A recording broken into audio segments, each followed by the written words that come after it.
waxee kooku day neex a déglu te yow. fi mu xam na ma xam na ni man musuma jox 1 euro te musuma ko woo laaj ko quoi que ce soit ci sama àdduna. billahi wallahi tallahi bu fekkee am na nañ ko dindi publier. bu ko waat sax yenn position yi benn jour ne ko def ma dara wala dama bëgg nga jox ma poste bi wala dama bëgg nga defaral ma lii bu fekkee am na rek yàlla bu ma yow man ma woo Sonko ma wax ak moom téléphone ne ko defal ma lii wallahi lazim musul am. non soo amoon sax doo sañ a jël yenn position yi. nii voilà yow comprendre nga lépp yow comprendre nga. non ñun ñi def communication xam na ni li ngay wax da nga koy wax à l'aise gis nga nit suy wax li muy wax à l'aise amul benn arrière pensée ci kiiwam yàlla day womat kàddoom day dugg ci xolu nit ñi te ñoom dañoo yoroon gétt goo xam ni comme waa ji li mu wax rek nee na Pastef hôpitalu dof la ñi wér fan yi ñooy génn. ñun ñii nag ñoo doon faj dof yi ñun ñii ñu doon wax léeg-léeg kii ñun ñoo doon faj dof yi léegi ñun dañuy obligé dof bu wér rek ñu récupérer ko teg ko fi mu ne ay dof fan yi li wér kenn xamul nu mu toll. fu ne on nous appelle de partout dans le monde. yàlla moo nekk di c'est ça te nous qui gérons les communications digitales dañuy woo de partout Amérique Congo. benn jour laa créé groupe WhatsApp. mais am na 300 et quelques personnes yu fa dugg ndax bëgg président Diomaye. vraiment ku nekk xool sama compte TikTok bi bu ma duggee xool ay message ku nekk mu ngi may naan boole ma ci sa groupe WhatsApp man xaw ma sax TikTok nan laay partager lien bi ba nit ñi mën a intégrer feneen ak feneen Facebook ñëpp a ngi may bind naan ma dañoo bëgg a jàppale président Diomaye. léegi nag leen mooy secret bi mooy sànq li nga doon wax ci endurance usbiru wa sabiru wa rabitu wa taqullah la'allakum tax gis nga sooy muñ ko suñu borom dalay boole nit ñoo xam ne doo xam sax fu ñuy jógee ñoom ñooy ñëw du la dooleel président Diomaye muñ gu rafet na muñ parce que dégg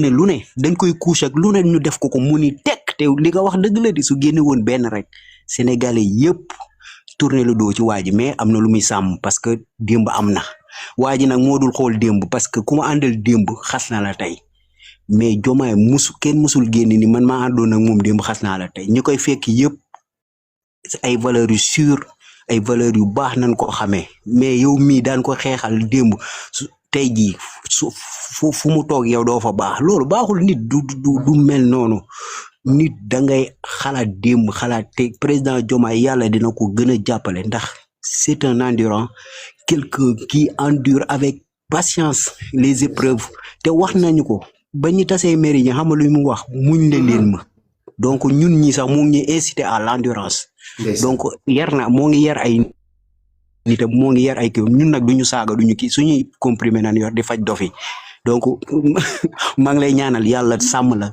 mission bi nga yor nga xam ni suñu borom yow moo la ko dégg nga xam ni sa réew xeex ak moom ci jaamu yàlla la bokk yàlla nga ko réussir te it fay gi yàlla na laal la ba laal sa njaboot ak bëpp nit boo xam ni tey kontaan na sa laay moo ngi lay seetaan man dama lay suivre tout le temps mus naa dugg nga jël ma ba pare ma génnaat mais li ngay wax moo am solo donc maa ngi lay sant bu baax dinaa jël sa numéro ji suuf ñuy gën a échanger parce que man moom damaa bokk say fans vraiment dama la bëgg te yàlla rek tax vraiment dama la bëgg te yàlla rek tax merci maa ngi jéggalu ci kàddu yi di ci dëng ñu xam ne man la li ci dëng ñu xam ne man la rek li ci jub yàlla suñu borom in uridu illa islaha mastata'tu wa ma tawfiqi jërëjëf waay merci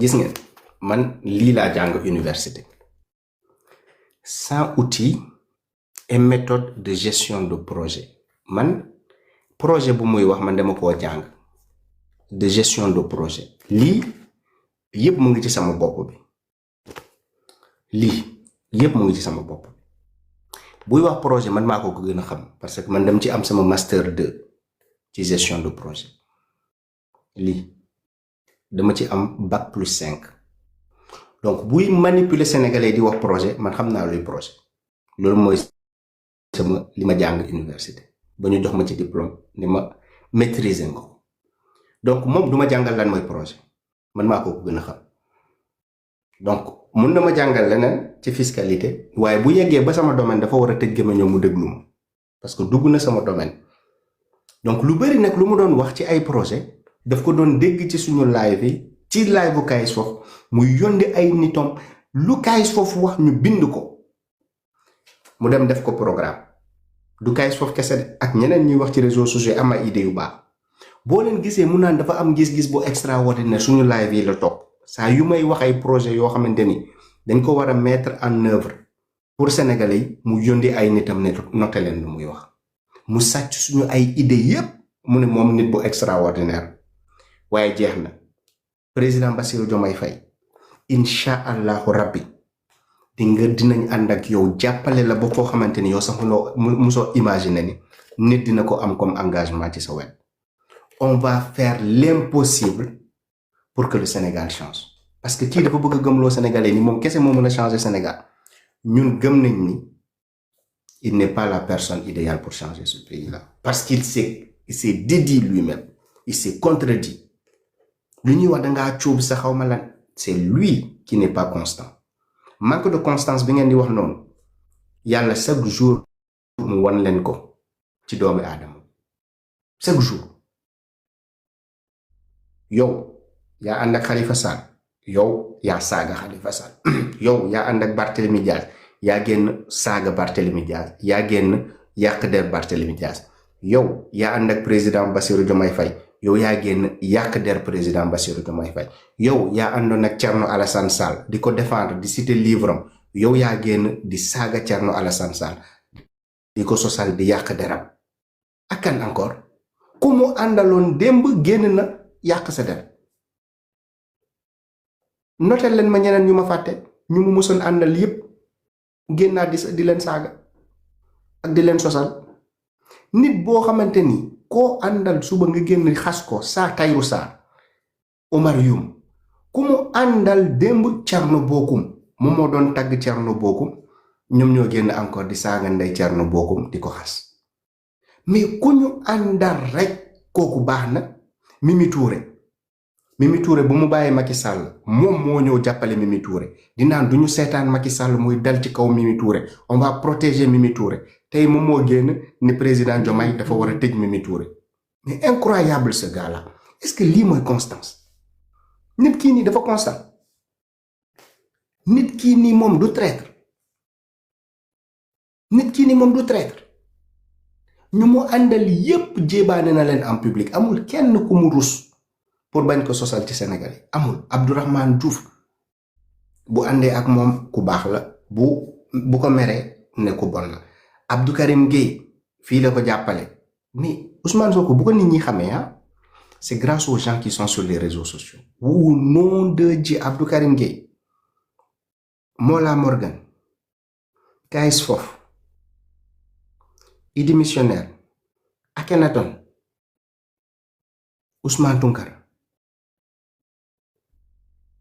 Fatmata Danso Mam Sen Sonko Doma en tout cas en substance Baye Ndiaye Idizo ñii nii nit yaa ngi nii ñu tax sénégalais yi xam Ousmane Sonko ñii ñoo toog bàyyi lépp di ko jàppale te yàlla tax amul kenn kum si mësa fay €1 xaw ma man sama boss daf ma wóor man moom musuma jox €1 musuma wax ak moom téléphone sax parce que soxlawuma ko man sama boss leer na man moom je le faisais te yàlla tax ñeneen xaw ma mais je pense que 90% coup d'état la déclaré nee na président Bassirou Diomaye Faye na wàcc jox ko moom mu dawal loolu du coup d'état arme rek la jëlul de arme kese la jëlul il lui manquait que des armes mais boo toogee nga ne président na ma bàyyi man ma gouverner en tant que premier ministre mais loolu appel à l'insurrection la loolu armée bu la ci toppee wàccee président bi jox la nguur gi mais tu as déclaré un coup d'état publiquement man loolu bu mu ko defee je me suis dit le président Diomaye jusqu'où il va supporter jusqu'où il va accepter cette situation mais il est très endurant na wàcc mu jox ma dëkk bi bu fekkee mënu koy gouverner na ma bàyyi ma gouverner fan lañ la fale fan lañ la votele fan fan lañu bindee sa tur ci liste président Sénégal yi fan nga juré ba nit ki juré devant tout un peuple et devant Dieu nga ne moom na wàcc jox la fan nga juré ne man maay président mais yéen Ousmane Sonko li mu nekkee sénégalais ko ci bàyyi de naa fekkee ko ci bàyyi da ngeen di wax dëgg Ousmane Sonko man du ma sosal Ousmane Sonko du ma ko wax lu dul jikkoom boo leen xoolee sama live yépp man bokkuma ci ay nit yu koy saaga man jikko Ousmane Sonko laa leen di wax si sama live bu duré 1 heure 2 heures musuma sosal Ousmane Sonko luy jikkoom kese laa leen di waxal man du ma sosal Ousmane Sonko ñëw ci live di ko sosal di yàq deram déedéet de li mu def laa leen di wax li may wax ni bu fekkee defu ko rek ne leen ma defu ko li ma leen wax yépp sànq ba léegi bu fekkee Ousmane Sonko defu ko ne leen ma Ousmane Sonko defu ko wax leen ma bu fekkee defu ko rek bind leen ci commentaire ne defu ko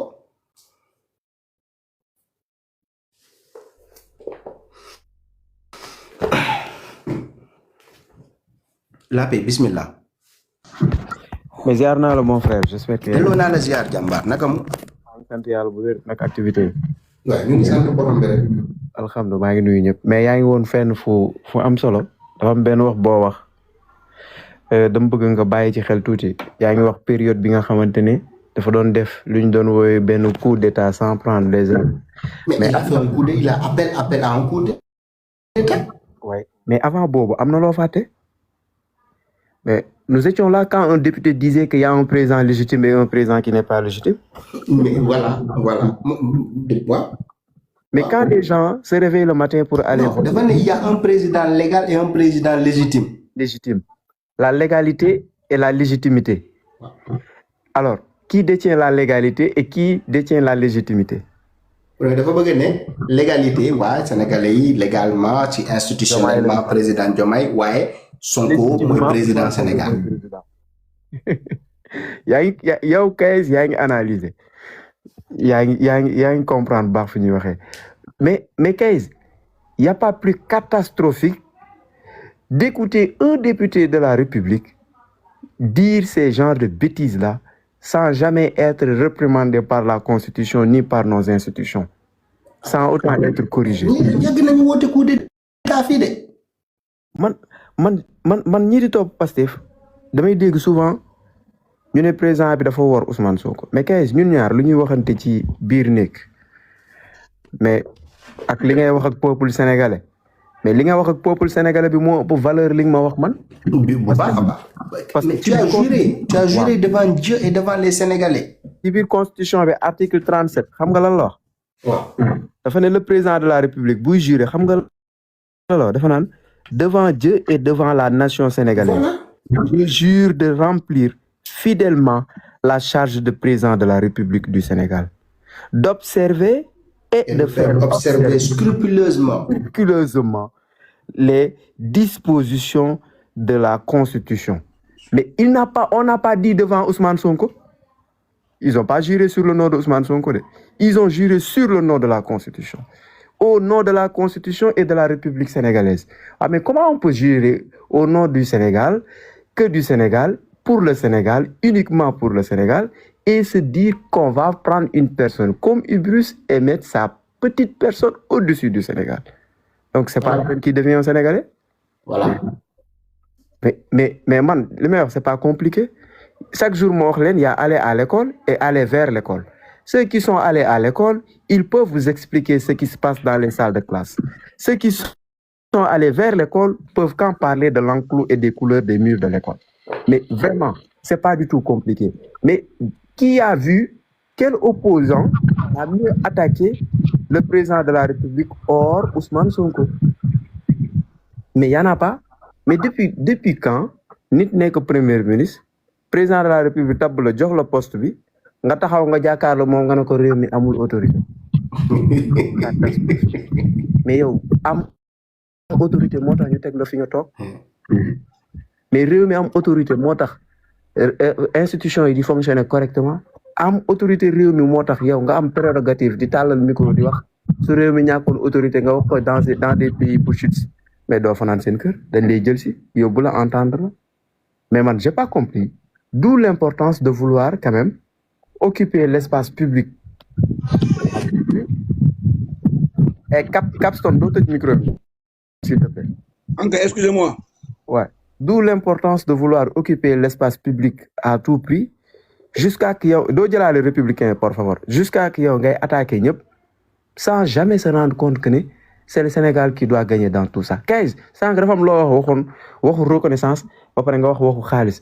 Nga 15 dañuy wax rek mais reconnaissance bi Macky Sall am ci ay nitam. Billahi du sen morom. Mais da nga am sank lo wax waxu affaireu xaalis, caisse noire et consort. Xawma caisse noire, xawma fonds spéciaux, xawma il faut que lolu fofu 15 nga fay taxaw lu bari di expliquer sénégalais nan lay démé. So démé ci rapport d'exécution budgétaire yi. Parti bi ñu jagleel mu nekk partie rubrique en général ci biir partie rubrique yi wala sax quotidiennement ci biir partie rubrique yi la ñuy dugal yi nga xamante ne moo nekk les dépenses sur tel et tel secteur. Maintenant nag il est arrivé que dans des postes ministériels des ministères de souveraineté d'habitude dañuy am li nga xamante ne moo nekk des fonds yooyu noonu c'est pour le bon fonctionnement ministériel sans autant dépendre la quasi-totalité de l'exécutif. Légui nak, à part le président de la République et le président de l'Assemblée nationale, ce sont que les postes ministériels qui ont des fonds. Maintenant, la question qu'il faut se poser dans tout ça, c'est que je peux pas accepter man ma am fonds, kenen am fonds. Il ne s'est jamais posé le problème à savoir na caisse noire amna wala amul. Mais le problème moi, ci bir livre confection ou Pastef, moi la solution, livre solution, page 21. Ousmane Sonko dafa am benn wax bu mu wax ci biir page 21 boo yoree livre solution bi dafa ne il faut supprimer ces fonds dits fonds politiques parce que ces fonds dits fonds spéciaux ont été mis en place juste dans le seul objectif d'acheter de la clientèle politique, de satisfaire des militants et tel X et Y. waaw yow soo waxee loolu du moment où nga ñëw même su fekkee poste bi nga ñëw da nga fa fekkoon caisse noire et consort mais l'intelligence personnelle l'authenticité pour l'image voudrait qu'aise moment biñ la fale nga ne lii kat fekk naa ko fi te maa waxoon bugguma ko xeex naa ko 10 ans mu ngi sama programme bi dama bëgg nag Sénégalais yëpp xam ne man fekk naa fi caisse teggil leen ma ko mais caisse nga bénéficié ci bay laajte relonge ngay génn naan dafa xaraam kon yow bu dagonoon fuñ jëm ak yow. Merci. La paix amna solo. Capson xaaral la paix ñu pose ñu déglu Capson. L'état merci beaucoup ci cadeau yi waay merci. Capson bismillah. Assalamu alaykum wa rahmatullah. Wa alaykum salam wa rahmatullah jàmbaar. Manako maa ngi leen di màggal di leen ziare di leen jox cër. Ñu ngi lay màggal di la ziar yow tamit. Apporter suma contribution ci live nag moom rarement la ñuy yegg wante dina moment boo xamante ni bu kaddu gi intéressé fu ñu jaar ñëw joxe suñu xalaat surtout nag dañuy yàgg di la suivre. Macha allah. waaw dañuy yàgg di la suivre ñun yàgg nañ ci panel yi réseaux sociaux yi doon xeex toujours l'injustice abus d'autorité trafic d'influence mais nag ñu dem ba constater li nga xamante ni moom lañ bañ. ñi ko wàcc woon dañ ko lekk waaw mënuñu xeex injustice continuer di xeexaat injustice c'est pas possible ma yàgg di wax ne toujours di dëggal kàddu googu ngay wax adduna bi nit ñi dañu xamul ne mën nga nekk patriote te doon nekk Pastef am na ñoo xamante ne nekk nañu patriote def acte patriotisme avant que Sonko di apparaître ci réseau yi wala Diomaye li ñu intéressé ñun mooy le Sénégal bu gaal bi chaviré ñu ñëpp ñu chaviré te nit dafa war a ñaan yàlla lu muy ñaan mu doon lu gën ci moom bu gënale ci moom yàlla bu ko yàlla jox amiin Sonko day woote yàlla day woote ngëm mais moom ci boppam gëmul yàlla xamul sax lan mooy ngëm nit ki tant que mënuloo nangu dogal gëmuloo yàlla nit ki tant que yaa ngi nekk ci àdduna foog ne ñi nekk ci àdduna bi yëpp yaa leen gën yaa mën yaa xam c'est dangereux nit ki la gën a sonn ci àdduna mooy ki foog ne moo xam lépp moo mën lépp moo def lépp loolu maladie la feebar la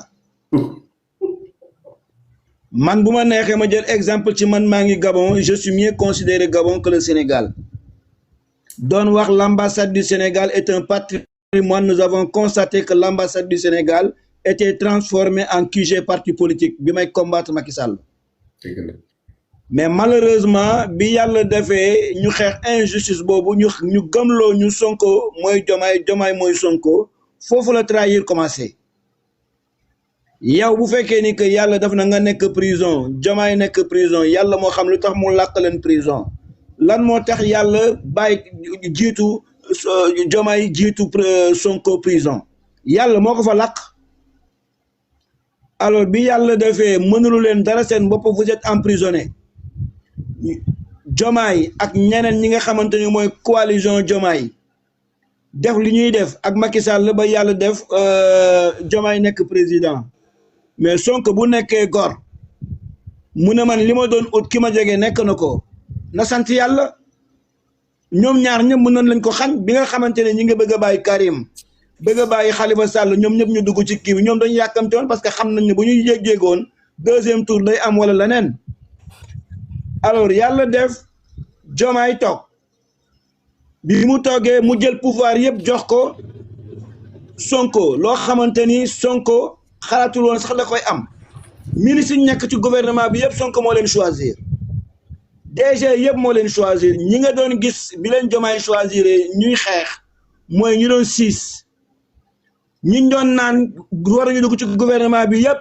mooy ñu doon 6 mooy ñu Diomaye choisir Diomaye nag tekk noppi bi yàlla defee Diomaye coalition Diomaye ñoom ñu toog ci nguur bi alors ñoom ñoo ñëkk a recevoir coalition Diomaye ci hôtel bi remercier leen li lay wane ne Sonko du gor ak dafa bëri pexe mooy bi élection législative bi commencé mu ne dañuy dem ci liste Pastef duñu dem ci liste coalition Diomaye président mais foofu la traître commencé foofu la war commencé war foofu la commencé exactement foofu la commencé indi division man je fais partie de la coalition Diomaye président j'ai toujours combattu le pouvoir doon nekk candidat indépendant j'ai toujours été investi par Union Citoyenne Buntu bi qui m'ont toujours investi malgré ñi ngi nekkoon ci Macky Sall alors ñooñu def na li ñuy def ak Maman Mimi Touré cette dame là man dama ko mës a fan mais nit ñi bëgguñu ko pourquoi parce que dafay nekk jigéen boo xamante ni li Sénégal di wax man terme woowu sax mu bëgguma ko jigéen bu mat góor man loolu gëwuma ko mais c'est une femme brave boo xamante ni Sonko moo ko njëkk a défendre moo ko njëkk a xeexal moo njëkk a kaasal ñu accompagner ko yow nga toog ba pare commencé di xarab ku ko accompagner ñëpp ñoom daf leen xarab voilà mais loolu c'est pas bon voilà ñu bàyyi waa Pastef yi di saaga Diomaye à tout moment di ko dénigrer di ko toroxal di ko tuutil Sonko musul wax Sonko nekk Sénégal naan bu fekkee ni que Diomaye mënul na ko bàyyi mu gouverner on a vu ça où man invité nañ ma sur les plateaux Gabon ma doon jox ko toujours sumay point de vue naan on ne peut pas être premier ministre vouloir jouer le rôle d'un président de la République c'est inadmissible voilà mais dama yàkkamti àdduna boo yàkkamtee nag tu finiras par griller ta puce Sonko devrait dire que man en tant qu'un leader li ma bëggoon mooy changement am le changement am na alhamdulillah dañuy accompagner Diomaye bàyyi ko premier mandat deuxième mandat après ils vont continuer à gouverner même bu leen neexee sax même je ne sais pas 4 mandats wala 5 mandats mais malheureusement en voulant trop gagner mais on finit par tout perdre loolu moo dal Sonko am na benn maire bu doon wax Sonko na nga fexe ba jege Diomaye bul sori Diomaye ci palais ba bul dem assemblée fi ñu la yéene mooy ci foofu est-ce que maire boobu jox nañ ko cër yow nga nekk foofu naan Mame Mactar Gueye sécurité bi fu nekkoon man maa ko fa jëlee parce que mais lui il est qui ministre de l'intérieur lan mooy rôle am ba pare dañ ko tëj kaso muy jooy mu génn naan loolu yëpp ay stratégie la ak nu muy jaay guerrier yi ba pare mu toogaat waxaat ne man maa yóbbu étudiants yi ñu dem ni ñu koy waxatee université waaw mais kon loolu moom lan mooy rôle ministre de l'Intérieur bi nga xamanteni ñom ñoy garantir sécurité des biens et sa population. Il était le ministre de l'Intérieur. Man jusqu'à quand? Ba pare ne mom amul pouvoir mom mu ngi sant ministre de l'Intérieur pour ñu réprimander étudiants yi à l'UCAD ba pare mom moy joy naan awma pouvoir. Amul pouvoir. Après mu togaat quelque temps naan ma yëgal leen amna ben décret buy waaj a génn boo xamante ni Mimi Touré moom lañ bëgg choisir à la place de Aïda Mbodj mais man bu may wax onge bi laay mën a seytaane rajim bu ma neexee ma ne Aïda Mbodj mooy seytaane bi. Vous êtes une maman de Sonko. Mimi Touré est plus crédible ci àdduna bi que ce soit à l'étranger que ce soit au Sénégal par rapport à Aïda Mbodj. La capacité de Mimi Touré mais yeggul ci Aïda Mbodj wérul sa santé elle a des problèmes de santé yenn yi mu même bu dul loolu sax mais nako jox cër est-ce que xam na ban dil la Mimi defoon ban colère moo amoon pour coalition Diomaye bi man loolu après quand j'ai vu que ces gens-là ils se foutent de nous excuse-moi du terme mais à un moment donné il faudrait que nous respections ñu man maa ngi Gabon maa ngi créé benn ONG boo xamante ni ñu koy jox ONG taxawu askan wi ça fait bientôt 12 ans dañuy dem ci prison di def 2000 repas 1000 baguettes de pain des habits pour les détenus de la prison centrale di dem ci orphelinat yi di jàppale nos ambassades bu mës a jaar Gabon je l'ai accompagné dañ may utiliser même mais un moment donné boo léegi boo défendre Diomaye ñu ne la yow opportuniste nga mais en fait c'est même bête. C'est même bête. L'opportunisme, ça veut dire quoi? Les gens sont libres de faire leur choix d'accompagner celui qu'ils veulent. Nous, en tant qu'une organisation, nous avons le droit d'accompagner les institutions. Il y a un marabout qui m'a appelé la dernière fois qui m'a dit il y a un guidel par Diomaye.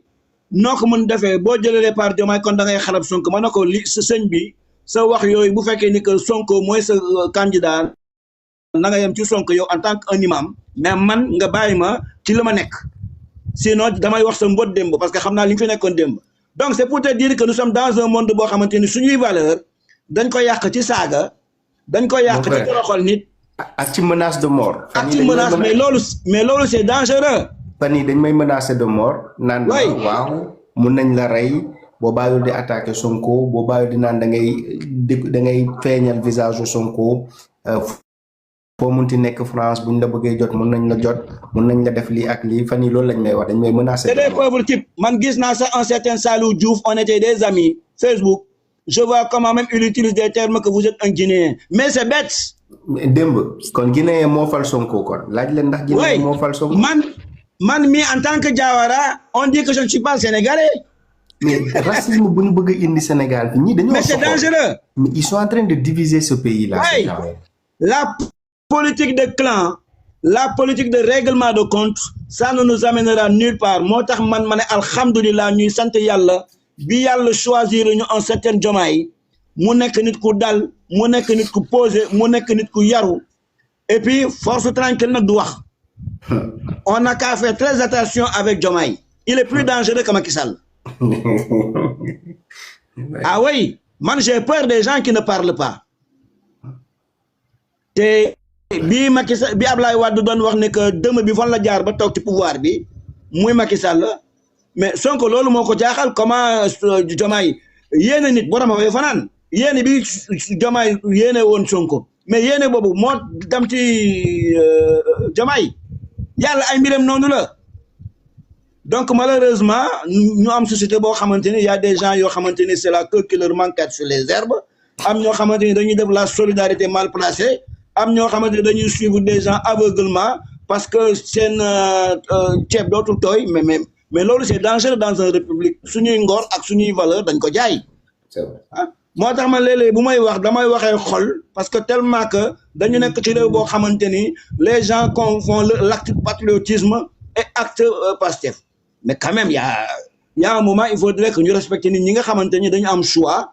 Accompagné parce que man dama nek nit ko xamanteni yow momu tay buñ la doon xex samay damay ñew xexal la et puis sénégalais mo mel nonu Sonko il est même bête quelque part dañ ko xexal wa APR ñoko defal promotion tellement qu'ils étaient bêtes muy wax rek muy wax rek gaay xexal ko mais yow ñu xeexal la ba nga toog nga continuer di xeexaat nit mais yow fàtte nga li la fal wallahi tu vois donc yàlla nañu yàlla dollu sutura damay bañ jël kàddu gi de trop merci defal suñu réew mi jàmm defal les gens conscients jàmm bu ko defee rek ñu am Sénégal boo xamante ni macha allah ku ci nekk dina ci gis boppam voilà merci beaucoup merci Jambar la princesse bismillah nuyu naa la avant may ñëw ci question bi ma la bëgg a poser yow damay répondre ki ci suuf parce que nee na waa APR dañoo bett mais moom dama koy laaj tout à l'heure il a dit que Bassirou Diomaye Diakhar Faye moo gën a bon Macky Sall donc moom il est bête mu ànd ak Bassirou Diomaye Diakhar Faye ma sœur parce que bon gi nekkoon ci président Macky Sall ma sœur xoolal bul tontu commentaire yi non il faut ñu tontu ko parce que il a utilisé de gros mots depuis tout à l'heure xam nga ma koy dégg c'est que pour lui dire que rek mais dafa am lu mu wax dafa ne Macky Sall dafa bon te Diomaye moo ko gën a bon ma ne ko bu fekkee Macky Sall dafa bon te yow bon googu moo taxoon nga jëlee ko fi te nga ñëw ànd ak ku bon kon yow da nga bett moo tax nga ànd ak ku bon acca bismillah ñu dugg dans le vif du sujet bàyyi ñu mu ñëw ci li nga xam ne li tax ma yéeg ci live bi j'ai entendu que ne Mimi Touré moo gën Aïda Mbodj Mimi Touré moo gën a bon Ousmane Sonko Mimi Touré li ko Macky Sall defal lépp ak li mu ko defal lépp poste président de l'Assemblée nationale moo tax mu génn amul lu mu yàqul le président Macky Sall kon Mimi Touré booy seet kuy bon ba rombo bon soo gisee Mimi Touré jàppal moo gën a bon Ousmane Sonko maanaam sax ñoom ñaar ñoo xaw a yem jikko te damay ñëw Kayif mën naa d'accord man Kayif mën naa d'accord nga quitter Ousmane Sonko parce que peut-être la nga doon xool ci moom gisatoo ko peut-être la nga foogoon ci moom gisatoo ko peut-être yow la taxoon ngay xeex gisatoo ko ci moom comprendre mais man Kayif xamul ma jaaxal bi ma la gisee ak kiiraay ak kaay li ma daan gis muy wax Bassirou Diomaye Diakhar Faye ak kaay li ma gis la nga yekk ka Bassirou Diomaye Diakhar Faye yëpp xam nga man kaay dama bokk ci ñi la doon suivre dama bokk ñi nga booy defar live Akhenaton ma lay suivre dama bokk ci live yu may suivre moo tax ma gisee parce que dama doon gis ne kaay. est-ce que début live bi ba léegi yaa ngi may déglu. non maa ngi lay déglu. mais dafa am dama gis non doo ma poser question bi parce que dama gis princesse xaaral bu fekkee yaa ngi may déglu depuis début live bi ba léegi. je suis en train de retracer déception bu ma am yëpp par rapport à la personne. bu fekkee yow déglu nga ma depuis boobu ba léegi bu fekkee yow déglu nga ma fooy ne dañoo ñëw pour humilier président Bassirou Diomaye Faye pour toroxal ko dañoo ñëw pour néewal ko doole on ne va jamais permettre que ñu tuutal suñu institution on ne va jamais permettre que Sénégal suux parce que ñoom ci loolu lañ bëgg a profiter pour yaakaar ni dinañ falu bu fekkee tu m'as bien écouté tu me poses la question. Voilà damay ñëw ci côté boobu noonu dinaa ñëw ci côté boobu Aminata. Tu dis que le président Macky Sall a trahi Wade. Macky Sall n'a jamais trahi Wade. Ma sœur, da nga ma poser question bu bëggee tontu am nañu dama koy wax il n'a jamais trahi Wade. Ba mu ko trahir ça après yàqu der Wade. La princesse am na ñeneen voilà damay ñëw kaay foofu. Merci. Non attends kaay. S'il te plaît boo yéegee. waaw léegi ñëwal dama lay wax xam nga yow nee nga c'est la République. etc. waaw parce que je pense que ne yow bu fekkoon ne république bi comme ni nga ko waxee waaw bi Bassirou Diomaye Faye faloo. nga gis ne Ousmane Sonko. mi ngi réclamer une chose boo xam ne suñu république la. une chose boo xam ne tey jii nii du moom ni mu ko bëggee noonu la war a doxee mais pourtant boobu noonu yow Ousmane nga àndaloon. je l'ai pas dit c'est faux c'est totalement faux. non c'est pas totalement faux. dama la daan enregistré non dama la daan enregistré. yow wuy ma ni bu ñu jëlee pouvoir ba léegi j'ai été critique envers les deux parce que musuma leen dissocier dama ne Sonko mooy Diomaye mooy Sonko ba bés bu ñuy dissocier wu. ba léegi sax ñoom ñaar c'est la même chose. déedéet ma sœur xaaral da nga poser question mais dama lay wax. ma sœur bu fekkee da nga may poser question doo ma déglu bu ma lay tontu tamit c'est pas ça sert à rien de te répondre da nga ma poser question ma ne la. Ousmane Sonko bu mu nekkee ak président Bassirou Diomaye Faye bu mu génnee néewal doole président Bassirou Diomaye Faye ne dëkk bi dafa am crise d'autorité et tout ça mais man ñaata yoon laa def live di opposé waa Ousmane Sonko alors qu'il était ensemble avec le président Bassirou Diomaye Faye ma koy xas di naan Diomaye dàqal Ousmane Sonko boo bëggee nekk ci jàmm mais vidéos sont là les gens qui m'écoutent sont là donc boo nee Ousmane Sonko man dama ànd ak moom ci lépp lu mu doon def président Bassirou Diomaye Faye c'est faux.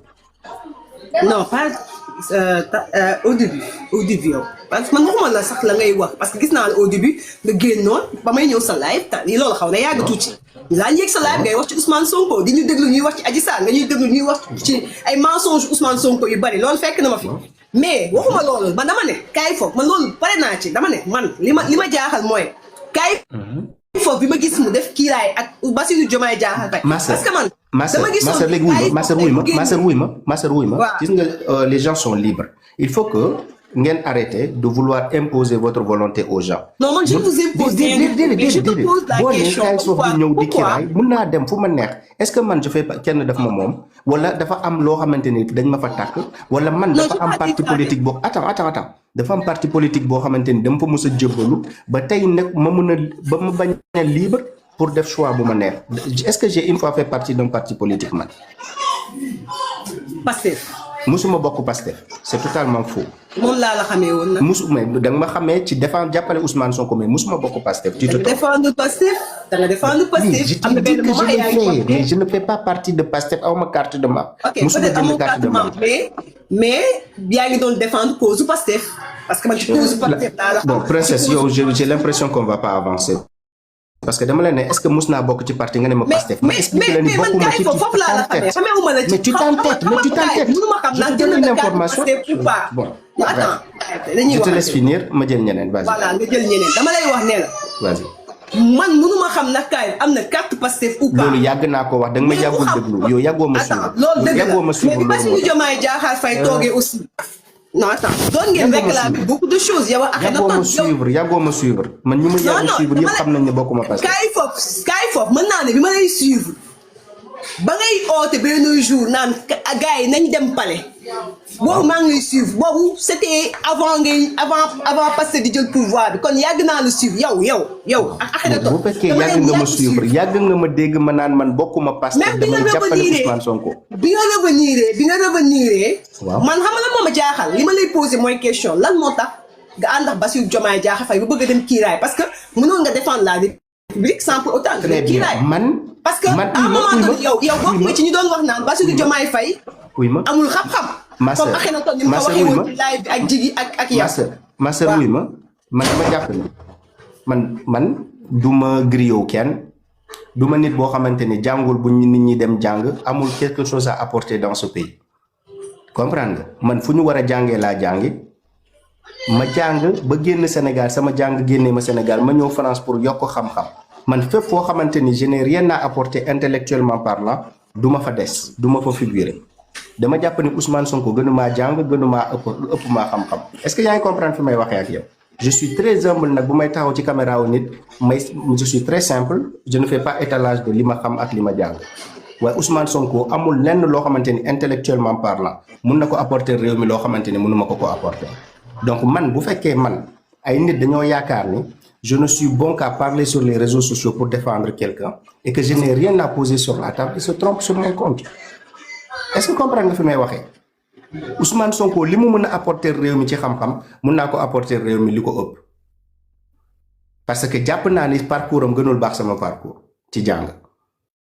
te xam naa fan laa ko teg bu ma génnee Sénégal c'est parce que je ne faisais pas partie des derniers je faisais partie des meilleurs loolu moo tax ñu choisir ma pour ma dem jàngee France d'accord donc je sais ce que je vaux keneen bu ko xamul c'est son problème mais moi je sais ce que j'ai à apporter à mon pays bu ma duggee ci politique c'est pour apporter quelque chose à mon pays pas pour faire le griot derrière quelqu'un si je sais que je ne peux rien apporter à mon pays intellectuellement parlant ci sama xam-xam ak ci li ma jàng mais je ne vais plus m'investir en politique.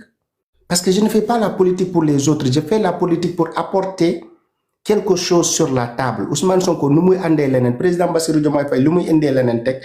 Moi, j'ai quelque chose à apporter à mon pays. C'est pourquoi je suis entré en politique. Bus bu ma xamé ni là où je suis, je ne compte pas parmi les personnes yo xamantene elles apportent de la réflexion, elles apportent des solutions, elles apportent des idées innovantes. Mais je quitte la séance. Je claque la porte. Est-ce qu'il y a un comprendre les may waxé?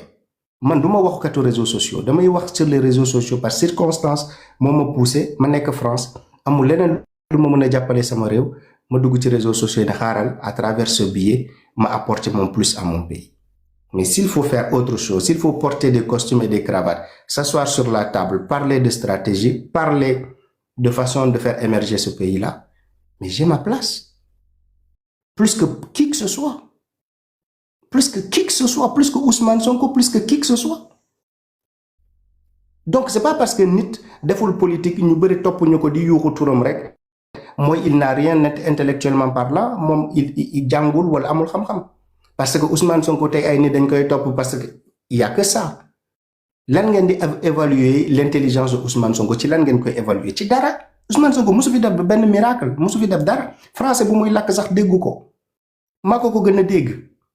Donc, qu'est-ce qu'il a fait de miraculeux il doit valoir plus que les gens, ou il doit être considéré plus que les gens? Rien du tout, il a juste du monde derrière lui. Il s'est engagé en politique, convaincre Aïnit, nous topoko, Ousmane Sonko nek fi mu nek. C'est tout ce qu'il a fait de différent. Qu'est-ce qu'il a de particulier que du monde qu'il y a derrière lui, c'est tout. Donc, je me suis engagé en politique. Si aujourd'hui, tu me vois et que ça te surprenne, je suis là où je pense que mes idées vont participer à la construction du pays. J'ai quelque chose à porter et à poser sur la table. Bu fekkee Kiraay soxlawul sama xam-xam, bu fekkee Kiraay soxlawul sama expérience, bu fekkee Kiraay soxlawul dara lu ma mën a apporter, mais du ma fa toog. Moi, j'ai quelque chose à apporter à mon pays. C'est pourquoi je suis prêt à donner ma vie à mon pays. Est-ce que léegi loolu leer na ci bopp ku nekk ku may déglu man bu ma duggee politique sama réew jaral ma sama bakkan c'est parce que li ma gëmee réew mi mais mënoo imaginer fu ma toll. Et ça du ma confier les responsabilités à des médiocres, à des cancres pour ñu def ko à ma place alors que je peux le faire mieux que ces personnes-là. Cancre yi ñu jël fal leen di leen def ay PCA ak ay yeneen amuñu xam-xam amuñu diplôme mënuñu jàng mënuñu apporter dara comme projet ci réew mi. ñooñu dinañ leen fal man ma nekk fii man naan waa léegi man ñooñu nañu représenter valeurs yi nga xamante ni moom lañ doon xeex pour ñu mettre ko en place te ma xam ne xamuñu ci dara comprendre ñu ci dara amul fenn fu ñu mën a yóbbu suñu xeex pour Sénégal avancer. Donc ces personnes-là doivent se retrouver aux affaires à notre place ñun ñu croiser les bras en pensant qu'on est bien gouverné. Il y a les meilleurs qui prennent des décisions pour nous mais jamais de la vie. Est-ce que vous vous entendez parler? Vous faites qu'il y a ambition. Le crime le Sénégal, mais man may premier criminel bi parce que je suis rempli d'ambition pour mon pays. Bu fekkee da ngeen yaakaar ni ambition kay sauf ci tok ci kanamu écran yi la yem mais vous vous trompez sur mon compte. Li lu ndaw la rek lo xamanteni sénégalais mom lañ ma xamé mais j'ai envie d'apporter encore plus à mon pays, plus que ce que les gens même peuvent imaginer. Je t'ai bien écouté. Je pense que voilà. Je t'ai bien écouté. Je pense que tu es beaucoup plus intelligent que Ousmane Sonko. Et j'ai l'habitude de le dire. Qui est en Ousmane Sonko. Ousmane Sonko, il est intelligent. C'est pourquoi il est en Agmom alors qu'il est intelligent. Mais ce que je ne peux pas comprendre. Parce que, attends, je vais te répondre. Ma soeur, quand tu poses une question, donne-moi l'occasion de... Non, pourquoi ma andak mom? Je vais te répondre. Mangi en France. Pourquoi voilà. Mangi en France. Mon ambition était de rentrer dans mon pays. Bouma amé sama bac plus 5. Bouma amé sama bac plus 5. Élection 2019. 2019 là am sama bac plus 5. Sama master 2. Bouma amé élection présidentielle 2019 mo am. Ñu jappalé ci Ousmane Sonko me compromettre sama chance pour mëna ñibi Sénégal parce que dama am problème yu bari après ci engagement bobu. Ma découvrir ni sama tour mu ngi ci aéroport ak yenen depuis 2019 la am sama diplôme man sama bac plus 5 ma paré won pour ñibi Sénégal. Donc lutax ñibiwuma Sénégal c'est parce que j'ai été condamné à rester en France. Donc nan lay mëna apporter quelque chose à mon pays à partir de la France? Réseaux sociaux existaient. J'ai saisi l'opportunité de m'exprimer sur les réseaux sociaux pour aider le pays à travers mes idées. Réseaux sociaux, il y a des Sénégalais, 300 000 personnes, 200 000 personnes qui abonnés sur ma page. C'est parce que Daniel Disney, il est structuré, il est intelligent, il est convaincant, il est pertinent. Donc, nous l'a cristallisé toutes ces personnes autour de moi. C'est parce que je ne pouvais plus être au Sénégal sur le terrain pour faire la politique de la France. Je me suis rendu utile. Donc, l'outar me soit appelé Ousmane Sonko, c'est parce que parmi nous, c'est lui qui avait des chances de changer quelque chose dans le pays. loolu mënuma ko woon xam tant que gisuma ko aux responsabilités parce qu'il était opposant. Donc quand il est venu aux responsabilités, j'ai vu de quoi il est capable. Buñ ko confier mairie Ziguinchor defu fa dara, j'ai commencé à voir les limites de Ousmane Sonko. Mais je me suis dit, c'est pas grave. Donnons-lui une chance au moins. Mu dekk président ñu xol ndax dina fi changer dara. Mais il n'a rien fait dans ce pays-là. Il n'a rien foutu lu dul ay polémique kese fuñ ko fal mairie Ziguinchor defu fa dara. Def nañ ko fi premier ministre defu fi dara. Mais lu dul ay xulo ak ay xeex ay histoire kese. Moi je dois continuer à soutenir quelqu'un comme ça. Comme si man dof la bo xamanteni je ne sais pas où on veut amener ce pays-là. Man xam fuñu bëgg yobbu réew mi mo taxone ma engagé wu ci politique. Bu ma gisé ko xamanteni daf ci écarté wu, mais je le laisse. Je vais comme me consacrer à quelqu'un bo xamanteni japp na né bonne foi am mu koy woné té il a l'ambition de faire avancer ce pays, moy le président Bassirou Diomaye Faye.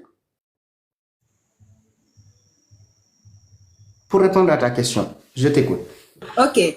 Moi, je pense que qui gën a fou qui gën a dàq fen ci Sénégal c'est Ousmane Sonko te amul xam-xam loolu ñëpp xam nañ ko mais man Kayz xam nga sama question ba tey répondre ko ci parce que je t'ai entendu un jour dire que Bassirou Diomaye Faye amul xam-xam pour yor réew mi mais ki amul xam-xam pour yor réew mi te yow kooku noonu Ousmane Sonko moo ko ëpp xam-xam te yow yaa ëpp xam-xam Ousmane Sonko pourquoi nga ànd nit kooku noonu te yow yaa Tu sais ce que j'ai découvert? J'ai découvert que tous ces cancres-là autour du président Bassirou Diomaye Faye, il fallait que nous débarrassions de Ousmane Sonko pour qu'il prenne son envol, en fait. L'entourage, le carcan, la bulle pour enfermer le président Bassirou Diomaye Faye, c'était pas une bulle qui lui permettait d'émerger, de faire découvrir son savoir-faire. Bassirou Diomaye Faye, d'un coup, phagocyté bo xamanteni, mais comme œuf bo xamanteni éclorul. Aujourd'hui, on a l'occasion de découvrir le président Bassirou Diomaye Faye pur, avec ses propres idées, avec ses propres ambitions, avec ses propres méthodes. Aujourd'hui, lépp lu xew lu doxul Sénégal, la responsabilité c'est le président Bassirou Diomaye Faye. Mais avant, la responsabilité était partagée. Donc j'attendais ce moment-là pour xool nan lay évaluer le président Bassirou Diomaye Faye. C'est à partir de maintenant qu'on peut évaluer le président Bassirou Diomaye Faye. Il était le président de la République, mais à côté de lui, il y a un saboteur il faisait tout pour que le président n'ait pas quelque chose à présenter aux Sénégalais. Mais aujourd'hui, tout ce qui arrive, c'est le président Bassirou Diomaye Faye. C'est lui qui va échouer. On va l'aider, lui qui va apporter pour que le président Bassirou Diomaye Faye bañ am gatché ci réew mi. Ok, kon yow lool moy sa idéologie. Mais est-ce qu'il n'y avait pas un autre moyen? Tu es le président Bassirou Diomaye Faye sans pour autant que tu dugg biir kiiraay. Mais en quoi ça me dugg kiiraay di déranger? Quelles sont vos ambitions? Le fait que nous dugg biir kiiraay parce que tout à l'heure je t'ai entendu dire que man awma ambition kase toog biir France bii nii kase j'ai des ambitions ma ñëw sama dëkk. Mais boo ñëwee sa dëkk yan ambition nga bëgg ci sa dëkk? Je veux participer à construire ce pays. Man, je veux participer à construire ce pays-là. J'ai des choses à poser sur la table. Nous fal, dañ leen di fal sur la base d'une licence, sur la base d'un master. Donc, kaji yep kosenako. Il suffit que le président Bassirou Diomaye Faye détecte le talent qui est en moi pour que mo xol lan la ma mëna confier pour ma gérer ko. Té du ci am lu ko bête parce que duma ay cancre yo xamanteni vont venir tâtonner ñu jël confier leen lu ñu mënal té amuñu courage né li mënuma ko jox ma li la mën li mën na ci apporter résultat. Tay quand je te dis, man douma dem fo xamanteni je ne me trouve pas utile pour faire avancer les choses. Je me sens utile pour faire avancer les choses dans Kiraay et toutes les opportunités, je les saisirai afin d'aider au mieux mon pays à aller vers la destination qu'on souhaite à ce pays-là. Est-ce que c'est clair maintenant? Bon, li ma clair moi après par exemple, Kay, 2 ans lañ def, 2 ans yi Sonko moo doon Diomaye mooy Sonko ñoom ñaar ñoo ànd ensemble. Wow. Ils ont échoué les 2 ans. Wow. Sonko génn ñoom ñu génn. Déjà yow tu penses que ne tey jii nii koo xam ne yaa ngi doon ànd ak ñoo xam ne tu pensais que ne ñii ci biir ci 4 mois dañuy tabax réew mi parce que loolu la ñu digoon. Ci 4 mois dinañ tabax réew mi ci 2 ans peut-être Sénégal dina dépasser fii ba ñu nekk Europe ñëw Sénégal toog fi. Donc aujourd'hui ils ont échoué. Mais pourquoi, man, ce que je ne peux pas comprendre, nga jógee Pastef demaat kiiraay. man musuma bokk Pastef ma sœur bu ma nee jóge Pastef musuma bokk Pastef je te l'ai dit dama doon jàppale Ousmane Sonko je n'ai jamais fait partie des membres de Pastef donc voilà pour corriger loolu léegi mu ne lan moo tax jóge Pastef def kiiraay je t'ai dit toute personne mérite une seconde chance je trouve que le président Bassirou Diomaye Faye a fait un mauvais casting. Il a misé sur quelqu'un en pensant qu'il peut beaucoup lui apporter en tant que Premier ministre. Il s'est trompé.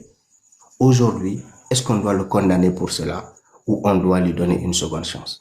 Je pense que la réponse est on doit lui donner une seconde chance. Une seconde chance de se faire découvrir par les Sénégalais. Une seconde chance pour nous rectifier le tir, nous faire les choses autrement. Quand observer le gouvernement, comment ça marche, tu sais que polémique est wàññi nañ ko te ñu ngi jublu ci liggéey bi. Man, je fais partie de ceux yoo xamante ni je pense que le président Bassirou Diomaye Faye a l'opportunité inespérée de se découvrir, de se faire découvrir par les Sénégalais. Donc espoir boobu ma am ci moom espoir boobu la waa Kiraay ak Sénégal yépp am ni président Bassirou Diomaye Faye waroon nga dëggal sa bopp bu yàgg pour que 2 années ñu gis njëriñ ci élection bi nga xamante ni moom la ñu gagné pour teg la à la tête de ce pays-là. Même quand tu as affaire à des saboteurs, quand tu as affaire à des gens qui convoitent le fauteuil présidentiel avant 2029, à des gens ils se lancent dans la campagne électorale pendant qu'ils déclarent que le pays est au 4e sous-sol. Mais c'est difficile de travailler. Il avait affaire à des saboteurs. Donc aujourd'hui, il a les mains libérées alors qu'il avait les mains ligotées. Donc aujourd'hui, il a les mains libres pour agir. Et j'attends de lui qu'il agisse. Et on va l'accompagner dans ce sens-là. Est-ce que tout est clair? Mais Kay, je pense que yow bokk nga ci ñi nga xam ne ñoom dañu gëmoon ne état buñ ko falee nit buñ la falee waratoo def politique waratoo sax am parti politique tu vois yow da nga bokkoon ci ñi doon xeex loolu noonu mais aujourd'hui lan lañ gis que ce soit muy Kiraay que ce soit muy Pastef dañu gis ne ñoom li ñuy def mooy instant bi massification ak nan la ñuy def pour def seen politique instant bi je ne vois pas de li may gis yëpp mooy créer ay est-ce que c'était ça loolu la Sénégalais doon xaar ci ñoom ñaar muy Kiraay muy Pastef ci ñoo xam ne Sénégalais dañ doon xaar ci 2 ans yi ci 4 ans yi Sénégal mel ni Paris Sénégal neex ba jaaxal leen et que aujourd'hui Sénégal metti na ba ñëpp di ko wax et que ñoom li ñu tal mooy ku nekk yaa ngi massifié ku nekk yaa ngi ut say nit et que loolu moom lañ tal instant bii nii et que même les nouveaux ministres de Bassirou Diomaye Diakhar Faye on les voit polémiquer sur les réseaux sociaux ñun ñoo moom est ñoo moom ouest ñoo moom alors que ñoo dañ leen jël pour ñu sauver le pays alors que ñoom ñu ngi toog fii di dagg sante ak Pastef Kiraay Pastef ku nekk di dagg sante président di dagg sante Pastef j'ai compris ta question. Pour le cas de Kiraay, le président Bassirou Diomaye Faye est dans une situation où on utilise une institution essentielle pour le fonctionnement de ce pays contre lui. Alors que nous avons son image pour faire campagne et obtenir la majorité. On a un ancien premier ministre boo xam ne dañ ko dàq parce qu'il est incompétent dañ ko dàq parce qu'il est jaloux dañ ko dàq parce que dafa soxoree président bi son fauteuil présidentiel buñ ko dàqee il utilise l'Assemblée nationale comme une arme bu muy xeexee avec le président de la République mais le président de la République a besoin de l'Assemblée nationale le président de la République doit se battre pour conquérir l'Assemblée nationale pour avoir la liberté de mener pleinement sa politique. Donc aujourd'hui, on force la main au président Bassirou Diomaye Faye. Il y a des saboteurs. On a affaire à des gens qui ont un chantage. Ils veulent le tenir ci gorgeom pour étrangler ko. Pour voir que maintenant que tu t'es séparé de nous, tu ne vas plus fonctionner, tu n'auras plus la liberté d'agir. Mais il est obligé d'aller se battre pour conquérir l'Assemblée nationale. On ne lui laisse pas le choix. Donc mais le président de la République kese nekkul ci Sénégal il y a d'autres partis politiques yoo xam ne et gis nañ tey jii nii APR mooy Takku Wallu gis nañ TAS ak parti gis nañ nu ñu koy waxatee sax PDF et cetera ñuy défendre loo xam ne sax parce que defuñu ko et que ñi àndoon ak sax Diomaye defuñu ko mais yow kay da nga bokkoon ci ñi ñoo doon xeex démb ne état. bu ñu la joxee nguur waruñu la jox li nga xam ne mooy la majorité et aujourd'hui avec Pastef on a vu que ne état dafa war a am majorité donc ñun ñu démb dañu am raison que ne mënoo jox nit nekk jiital ma ba pare jël assemblée nationale jox ko koo xam ne Ma sœur, ça dépend de la maturité démocratique du pays. Si on avait des députés, yoo xamante ni am nañu conscience ni ils sont là pour le peuple, rien que pour le peuple, exclusivement pour le peuple. Bu fekkoon ay façon député yooyu lañu amoon affaire, il n'est pas nécessaire que président ait forcément majorité à l'Assemblée nationale.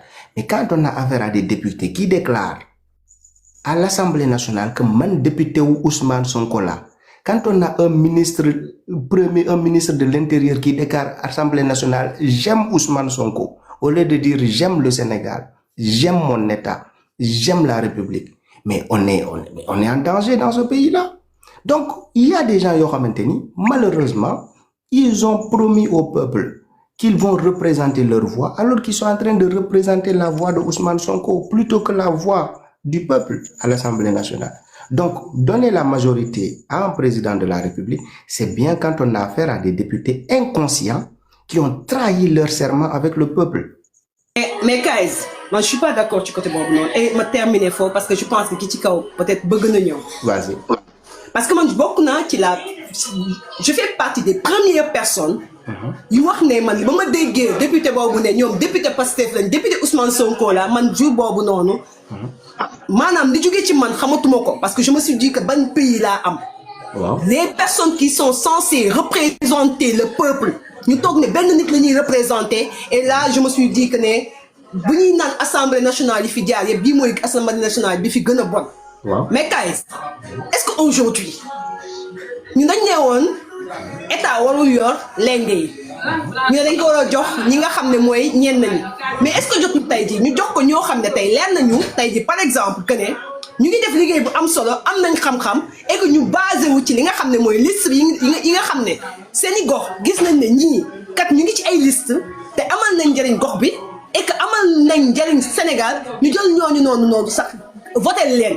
Et je pense que aujourd'hui suñu demee bay wax changement le changement ça dafay war a commencer ci ñii di voter et que tey jii man je pense que dama penser sax que ne tey c'était pas ñu naan ay parti diw wala parti diw des personnes indépendantes des personnes yoo xam ne dañuy leen bu ñu demee à l'Assemblée nationale ils vont représenter dignement le Sénégal. Ils vont représenter dignement le Sénégal. On parle toujours de la même chose. Et non pas nous dire que Diomaye moo war a am la majorité gis nañ benn bokk yaakaar tey jii. Ma sœur, on parle toujours de la même chose, de la maturité des personnes yoo xamante ni dañ leen di fal. Ça revient à la même question que j'évoquais tout à l'heure. À quel point ces gens-là sont matures? À quel point ces gens-là sont conscients qu'ils ont un mandat qui leur a été confié par le peuple? Loolu laa lay wax. Ñi ngay wax ni ça rentre dans le même cadre des gens yoo xamante ni c'est des vaillants défenseurs de leur gox, défenseurs de leur quartier, défenseurs de leur localité, jël leen tab leen mettre leen en avant et qu'ils sachent qu'ils sont là pour le peuple, exclusivement pour le peuple. ñooñu défendre intérêt Sénégal bu jotee dinañ défendre intérêt Sénégal, défendre intérêt parti bu jotee duñ leen fa fekk. Mais malheureusement tout dépend de la conscience des personnes yoo xamante ni ñoom la ñuy fal. Bu fekkee on choisit des militants inconscients parce que il est fidèle à Sonko nañ ko jël teg ko fi, il est fidèle à Sonko nañ ko jël dugal ko Assemblée nationale, mais ces gens-là ne seront pas redevables au peuple parce que ce n'est pas au peuple qu'ils doivent leur mandat de député, ils le doivent à Ousmane Sonko, ils le doivent à un homme politique. Ils pensent qu'ils sont redevables envers cet homme politique parce que grâce à Koko, ils ont eu le siège à l'Assemblée nationale. Ça revient à la même question.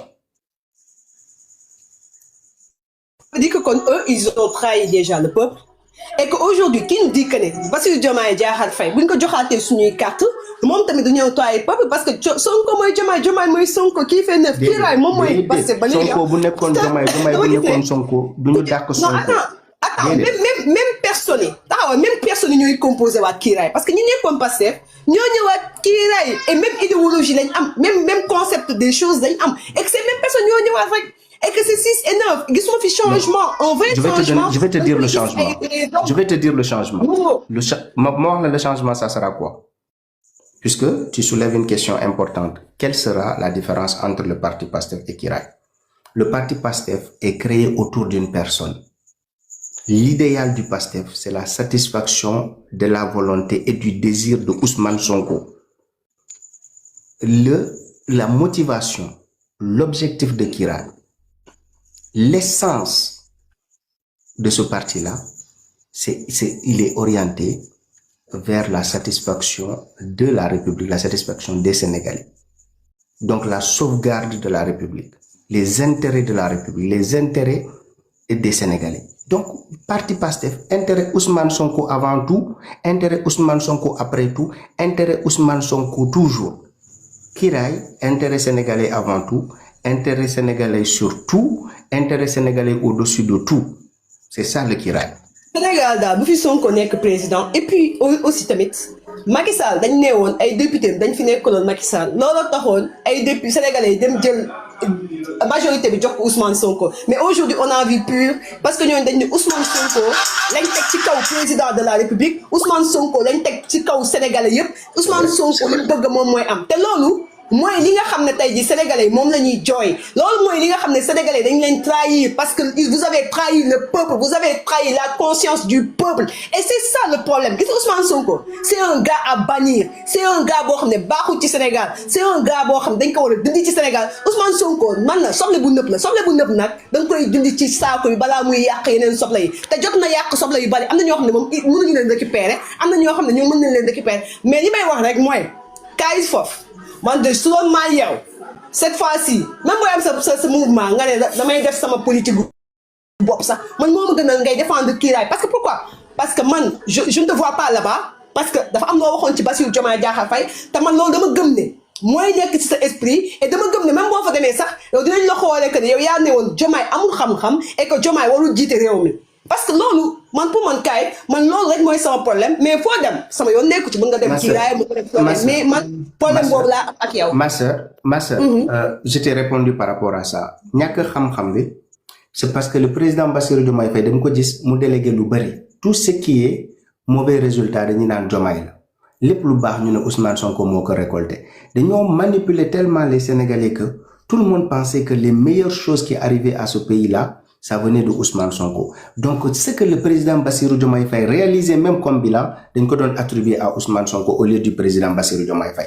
Ma ñaan ko mané ko nak pour ñu Sénégalais yi xam de quoi tu es réellement capable. Té bu féké président Bassirou Diomaye Faye yag na ma déglu té mu nekkat fi, dina ko mëna sédé. Mané ko pour Sénégalais yi xam de quoi tu es capable. Il faut que nga séparer wu de Ousmane Sonko. Bu boba lépp lu am kenn du outil bouc émissaire dañuy xam né li président Bassirou Diomaye Faye moko def ci lu baax. Le président Bassirou Diomaye Faye moko def ci lu bon. Il a pris ses responsabilités, il l'a fait. Je le rejoins parce qu'il a eu le courage de le faire. C'était pas évident. Il a pris beaucoup de risques, mais courage bi mu andal ba def ko. Courage bobu ci lañuy ñëwé jappalé ko pour mu réussir parce que c'était impératif mu dissocier de Ousmane Sonko pour réussir mëna avancer. Merci beaucoup de m'avoir permis. Merci d'être démocrate hein. Vraiment, ñu ta live dugg ci sa vie privée wax la lu ma bëgg té non, mais il n'y a pas de souci. Avec calme, tu m'as répondu et bon, là, je te félicite. Mais là, sincèrement parler, non, c'est diamétralement opposé. Allez, merci beaucoup. Merci à toi. On est ensemble. Bah, l'immo démocratie, je ne manque pas d'arguments. Ceux qui ont dit sama live di masaga, c'est parce qu'ils ne peuvent pas tenir le débat face à moi. Tu me poses des questions, je te réponds. Tu peux être d'accord avec mes réponses. Si tu n'es pas d'accord, ça ne m'engage pas. En tout cas, il n'y aura pas une question bo xamanteni dig mako poser te duma la tontu. Président Bassirou Diomaye Faye luma ko yag ñaan man loolu la ma defal dak Ousmane Sonko. Il l'a fait. Et depuis le Sénégal ne se porte que mieux avant mu koy def. Le Sénégal se porte à merveille après cette décision-là. Les financements commencent à être débloqués. La crédibilité internationale du Sénégal commence à s'instaurer. La confiance au président de la République s'est renforcée depuis qu'il a renvoyé Ousmane Sonko. Donc c'est une bonne nouvelle pour ce pays-là. Il a eu le courage de le faire et je l'encourage à continuer dans ce sens-là. Plus jamais une modèle Ousmane Sonko. Parce qu'aujourd'hui, les Sénégalais veulent revenir. Ousmane Sonko moo nekkoon barrière boo xamante ni dafa doon tax Sénégalais yi bañ ko soutenir ku mel ni man boo gisee ma taxaw nanguma ci dugg c'était à cause de Ousmane Sonko. Et ñu bari tamit dañoo taxawoon réticent ndax Ousmane Sonko. Maintenant qu'il s'est élargi, maintenant qu'il s'est dissocié, les Sénégalais capables de l'aider vont venir lui apporter leur soutien. Tay ba nga bal ma ak question ndaw si dañoo bari won maa ngi lay jox kàddu. Salaamaaleykum. salaamaaleykum kaay foofu. waaleykum salaam. kaay foofu maa ngi lay ziar bu wër di ziar ñëpp ñi nga xamante ne ñu ngi suivre live bi. merci voilà man la Taïba Mbodj dëkk Kaolack. yow moom sa live yàgg naa ko seetaan depuis que avant Pastef di accéder au pouvoir waaw maa ngi suivre sa live di commander say page ak Facebook tout ça. man mii di wax ak yow nag man je faisais partie de Pastef membre de Pastef Kaolack depuis 2015. fin 2015. waaw 11 ans laa def ak Pastef. mais malheureusement li ngay gis moom laa gis mais man nag amoon naa carte de membre yow amoo carte de membre mais da nga noo jàppale Sonko. waaw tu l'as bien dit il n'avait pas de carte de membre Pastef tu n'étais pas Pastef fait partie de Pastef mais moi j'étais membre de Pastef yi am sama carte de membre en 2015. fii ci Kaolack ñuy dem di liggéey di dem yaa ngi dégg tey bu ma déggee ñu naan ñenn ñi naan Bassirou Diomaye xamuñ ko woon c'est parce que ku dul suivre actualité la man bu may suivre Pastef ce n'était pas que Sonko rek laa doon topp non tous les cadres yoo xam ne ñu ngi woon Pastef yëpp ñëpp xamoon naa leen Moussa Balla Fofana Birame Souleye président Bassirou Diomaye bi El Malick Ndiaye ñoom ñëpp xamoon naa leen vraiment Sonko bi muy soir di Diomaye taxul ma xam Diomaye man fekk ma xam naa leen ñoom ñëpp ba Sonko bi naan projet bi du nit waaw du nit affaire ku nekk mën na dawal projet bi ci ñoon mais Sénégal yi gis nga Sénégal moo nekk dëkk boo xamante ne nii doo comprendre manipulation yi ils vont de tout bord comprendre nga ñoom dañoo manipuler ba ñëw au pouvoir def seen protocole def seen tout bi ñëwee au pouvoir ñu ne dañoo bëgg réew ñu ne réew mi dañ ko fekk au 4e sous-sol yaa may dégg de au lieu que ñuy dem législative Sonko moo dafa war waa coalition Diomaye président ba surtout bu leen waroon au temps sax yaa ngi bu leen waroon ci temps bu baax bi sax kon ñoom dinañ doon demal seen bopp mais dafa bàyyi mu des 4 jours ay ñoom maître Moussa Diop naan 4 jours mu ne leen passé mooy demal boppam gars yi mënatu ñëw defaraat seen liste yooyu pour mën a bokk déjà ñu ne léegi ñu accepté Diomaye ñaan leen ñu jàppale leen ñoom ñëpp a campagne na ci législative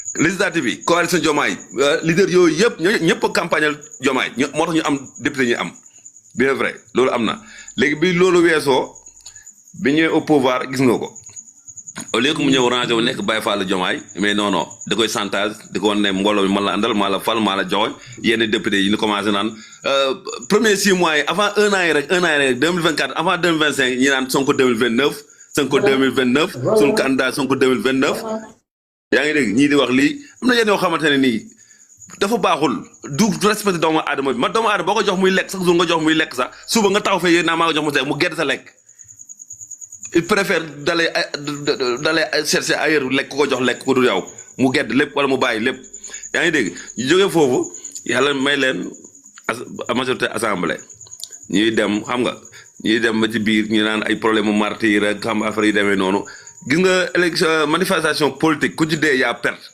jamonoy Macky Sall amoon na ay martyr fu enquête yi toll jamonoy Abdou Diouf amoon na ay martyr fu ñu toll yaa ngi dégg ñu ñëw bëgg a politique problème martyr yi te problème martyr yi loolu yëpp bi ñu dem tax na ñu tax na Ousmane Sonko génne fa ministre de la justice Ousmane Diagne génne ko foofu. génne fa ministre de l'intérieur bi Ousmane Sonko président Bassirou Diomaye da ko jox lépp la ko jox ba man mi nga xam ne man avant may quitter Pastef man dama doon d'accord ñu ne Sonko mooy gouverner ma ne la waaw. c'est parce que maa ngi woon Pastef ku wax te loolu moo amoon moo doon gouverner.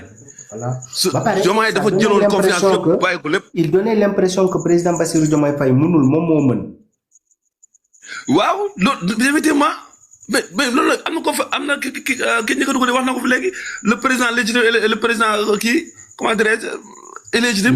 légal et légitime. yooyu lañ légal et légitime waaw le président légal et légitime loolu la doon doxee léegi nag moom il s'est trompé parce que xamul li problème bi moom boo gisee woon mu ne ma du ma démissionné xanaa ñu dàq ma boobu moom lii yëpp préparé na ko bi mu préparé député mi préparé lépp mu xam ne mu santaat sa waay xam ne kii bu ko dàqee yaa ngi dégg bu fekkoon nit la bu fekkoon ku bëgg Sénégal nit la du ma dugal sax ci ay assemblée politique non fee laay dem toog sama kër wala ma exilé wu dem Europe dem utuwaat ay formation ay diplôme yi demee noonu bàyyi la ñoom ñu doxal comme ni defoon Ablaye Wade bi mu demee ba xam ne kii mu dem tukki gars yi jëli ko ñëw mu nekk président mais moom xanaa mu nekk Guinée Bissau président mais Sénégal moom du fi nekk président loolu moom lu am la dafa leer nañ lii princesse di wax nii princesse nag man dama foog ne dafa am problème ak waa Kiraay nga Kiraay ñun ñi nekkoon Pastef ak a bëri ñu baax ñu bëgg Sénégal man dama doon politique di def lépp réseaux sociaux dama fanaan bu dégg bëccëg di politique Macky Sall sama famille ñëpp ñaa ma Macky Sall dina la tëj ñëpp mu ko wax baa ngi dégg ba nii man nag damaa teel a bàyyi man kaay foofu ma décembre laa bàyyi laa jël sama position man li ñuy wax ragal pété day xañ a wërsëg décembre laa bàyyi Pastef décembre waa Pastef yi nekk Kaolack bu fa am na ñu nekk fii ñëpp nañu xam ñoom coordonnateurs yi nekk fii ak ñoom Mamadou Lamine Ndiaye DG ñu wàccee fii ak ñoom Fadli Kay ñëpp laa lay wax dañ leen man décembre laa bàyyi wane sama position man maa ngi ci Diomaye parce que xam naa ne kii ku ko gën a bëgg Sénégal amul ba pare ma xam ñu ko xam ñu bokkal enfance ñu mu fokkal enfance ay officier gendarmerie yoo xamante ne dañ ko xam bu baax a baax du ma tur ay officier gendarmerie laa yu ko xam bu baax a baax xam palmarèsam xam ko yaa ngi dégg loolu moo tax man ma teel a wane sama position ma ne la man bàyyi naa Sonko bàyyi naa Pastef maa ngi ci Diomaye décembre daa wax de gars yi naa ma noonu su may commandé sax ñu may saaga ci Facebook bi yaa ngi dégg ñu naa ma ñëw Sonko Diomaye ma ne non man lii laa gëm te après damaa am raison biñ ko limogé damaa am raison liñ ko limogé léegi nag ñoom bi ñu nekkee ba léegi ba ñëwee ba ñu ne dëkk bi dañ ko fekk kattan si sol ñoom bu ñëwee pourtant mënoon nañoo indi ay loi yu baax am na loi boo xamante ne ministre bu ñu la daaxee automatiquement da ngay continuer 6 mois ngay fekk sa salaire loolu est-ce que météo Sénégal. duñ ko mënuñu woon voté loi bu jëlee ko fi. bu ñu la daaxee pare nga. duñ ko def parce que ay nitam yu ñu daax il faut dafa leen bëgg a assurer salaire boobu noonu pendant 5 mois xaw na 6 mois. waaw xam nga loolu defuñ ko loolu lu baax la woon defuñ ko ñu ñëwaat problème législative raw gàddu bi ñoom yàgg nañu wax ne baaxut ni ñuy falee député raw gàddu bi baaxut mais bu ñëwee ba léegi est-ce que dégg nga ñu waxaatuñ ci dara. ak yeneen lu yoo xamante ne nii lu baax la ci réew mi soxla pare wuñ ci ko sax li ñuy wax rek Ousmane Sonko ci boppam rek moo ko ñor boppam la nekk war na Serigne Touba Mbacke ci boppam la nekk moo ko ñor léegi nag ku ci nekk nit ku ci conscient xam Sénégal ni muy doxee xam valeur Sénégal ni mu mel ni mu toll da nga koy baaj ndànk ñi nga xamante ne nag ñoom ay jaaytaar moo leen neex sa waay ni muy soloo ni muy waxee moo leen neex yaa ngi dégg ni muy sañsee am na ñoo xam ne ñooñu loolu moo leen bàyyi sa waay ak ni muy fen yi ni mu koy waxee loolu moo leen neex ñu ci bëri loolu moo tax ñu nekk ci Sonko mais du programme du projet parce que lépp ay dóor la Sonko dóorkat la boo ñëwee ba ci déclaration patrimoine bii ay 4 millions nangam sangam kooku dóor la déclaration patrimoine dóor moo tax ñi ñaa ngi bëgg ñu. mais këram ñaata lay jar. këram évalué ñu ko 100 millions wala plus. non kër gi moom du ko parce que kër gi bi mu waree fay amaan 200 millions fen yi da ko def turu jabar yi. moom du ko mun ci bokk. mais léegi xam nga booy def déclaration.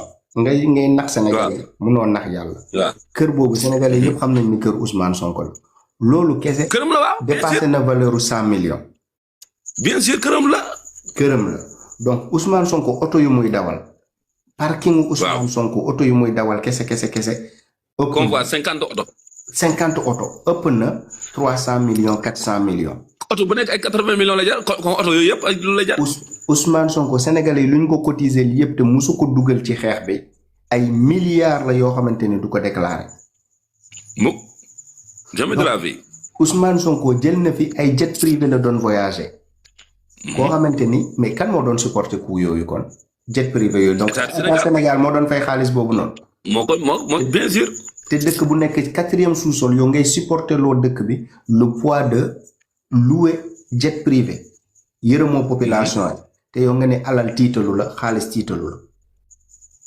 Ousmane Sonko bu doon dem Guinée-Bissau sax avion présidentiel la doon jël di ko def. effectivement Mali yëpp jet privé moo ko yóbbu. mais xoolal ay président moo may premier ministre le droit muy voyage ak avion présidentiel mon frère. amul fenn. président Bassirou Diomaye Faye lu mu may kii dafa ëpp. li mu ko may barke Serigne Touba Mbacke mag yu bëri sax dañ ko doon wax parce que am na yenn yoo xamante ne nii mais kii wax na ko Abdoulaye Wade boo xoolee benn interview boo xamante ne premier ministre li mu am problème ak Moustapha Niasse am problème boobu ak Mame Madior Boye ak premier ministre yi amal problème yëpp léegi loolu la loolu lañ doon def dañu nekk premier ministre di commencé di jeter feuille président mais président yow wax nga sa biir laay bi sànq président Bassirou bi muy wax naan bu lorñee sa bopp ne ko jàkk sax boobu lu nekkoon ci moom la c'est vrai pourtant lu nekkoon ci moom la parce que man Sonko man damaa jàpp man li mu mës a wax depuis ba ma nekkee Pastef 2015 ba léegi leen laa jàpp ci li mu wax mooy dëgg li ci des ci ay fen la mooy maanaam président Bassirou Diomaye moo ma gën a jub moo ma gën a dëggu moo ma gën a posé yaa ngi moo ma dàq liggéey loolu la mu wax loo xamante ne li mu mës a wax man lu mu mës a wax du génn ci gémmiñam loolu laa jàpp mooy dëgg li ci des yëpp ay naar la man loolu laa jàpp wax dëgg yàlla na fi ne balaa ñu falu jamono boobu moom moo nekkoon candidat sax ci Pastef président Diomaye nee na ko bu ñu faluwee gars yi nii bilaay dinañu rëccu mu ne ko jamais kenn du fi fayantoo ak kenn te loolu tanuñu woon sax président Bassirou Diomaye Faye donc moom yàgg na xam ne président Bassirou Diomaye Faye musul bëgg ay vengeance di utiliser justice pour di venger wu ci kaw ay innocent waaye justice ku mu jàpp président Bassirou Diomaye Faye boobaa yoonam nekku ci mais di fayantu du manipuler justice moom ci yooyu la bëgg président Bassirou Diomaye Faye nekk président bañ parce que loolu musul nekk conviction Diomaye mais loolu moo tax ñu l'ex ministre de la justice Ousmane Diagne mu ñëw ñu limogé woon ko mais la anamu tey président Bassirou Diomaye xam na ne Sonko lii yëpp moo ko doon manipulé Sonko daal boo bëggee dëgg-dëgg il est incompétent ba pare dafa soxor yéenewul sa waay fa mu ne dégg nga yàlla du juum de yàlla lu mu programme di juum doomu aadama mooy programme di juum waaye yàlla du programme di juum gis nga yàlla ba muy programme président Bassirou Diomaye Faye mooy nekk président xoolal dafa yàgg kenn mënu ko woon traité directement mais nag fii la ko waroon mën a jaarale parce que ci biir parti Pastef bi mu nekk da cee liggéey loo xamante ne ni maa reytaale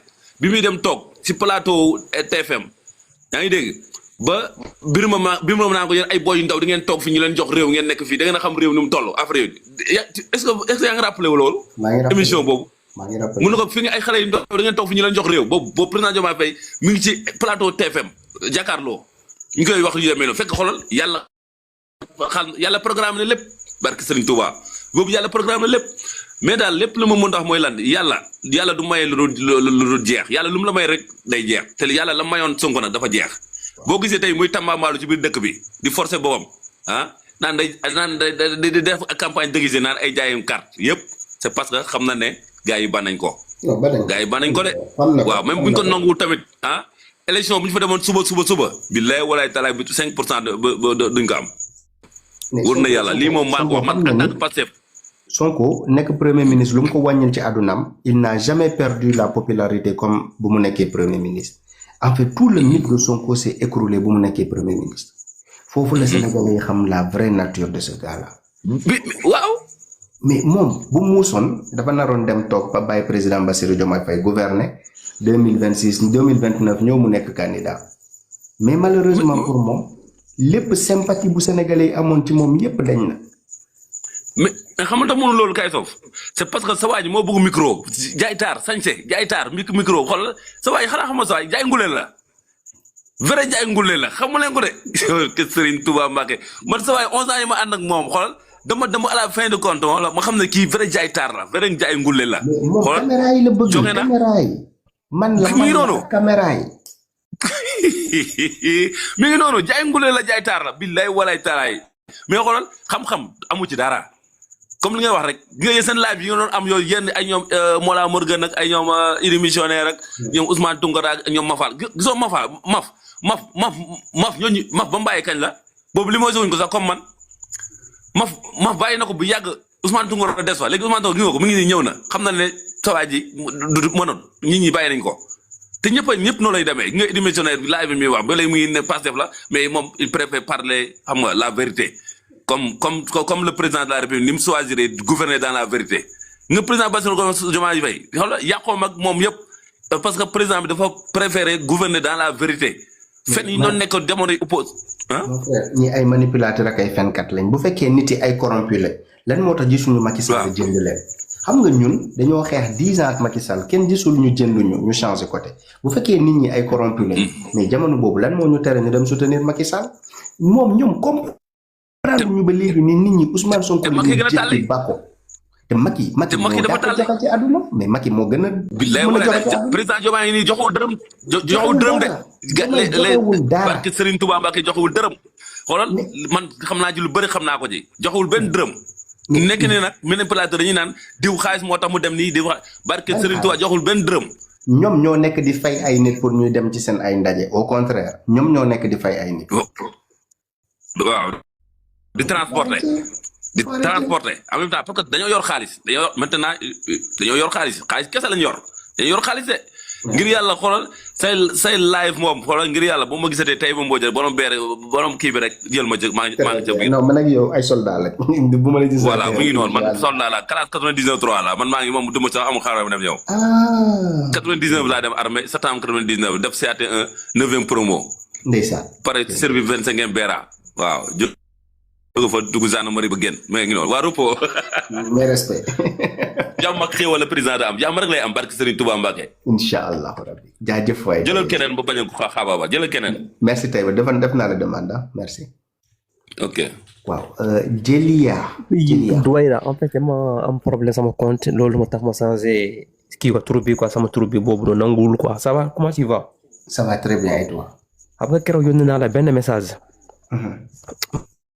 ma ne àdduna mu ngi sa ginnaaw. su fekkee waa Pastef taxoon na fi ne dem na ngeen abonné TikTok kay foofu. am na yeneen bu bees tak day ñëw. signalé nañ ko ba sonn nii de. signalé nañ ko pendant. xoolal une semaine mu ngi koy signalé. da nga amoon 385 non 300 et quelques mille abonnés. tey sa abonné bi moo gën a yokk. presque 400 000 abonnés billaay. ku abonné ku désabonné dem na ngeen abonné am na nit bu bees dañoo abonné quoi. wallahi xoolal ma wax benn affaire.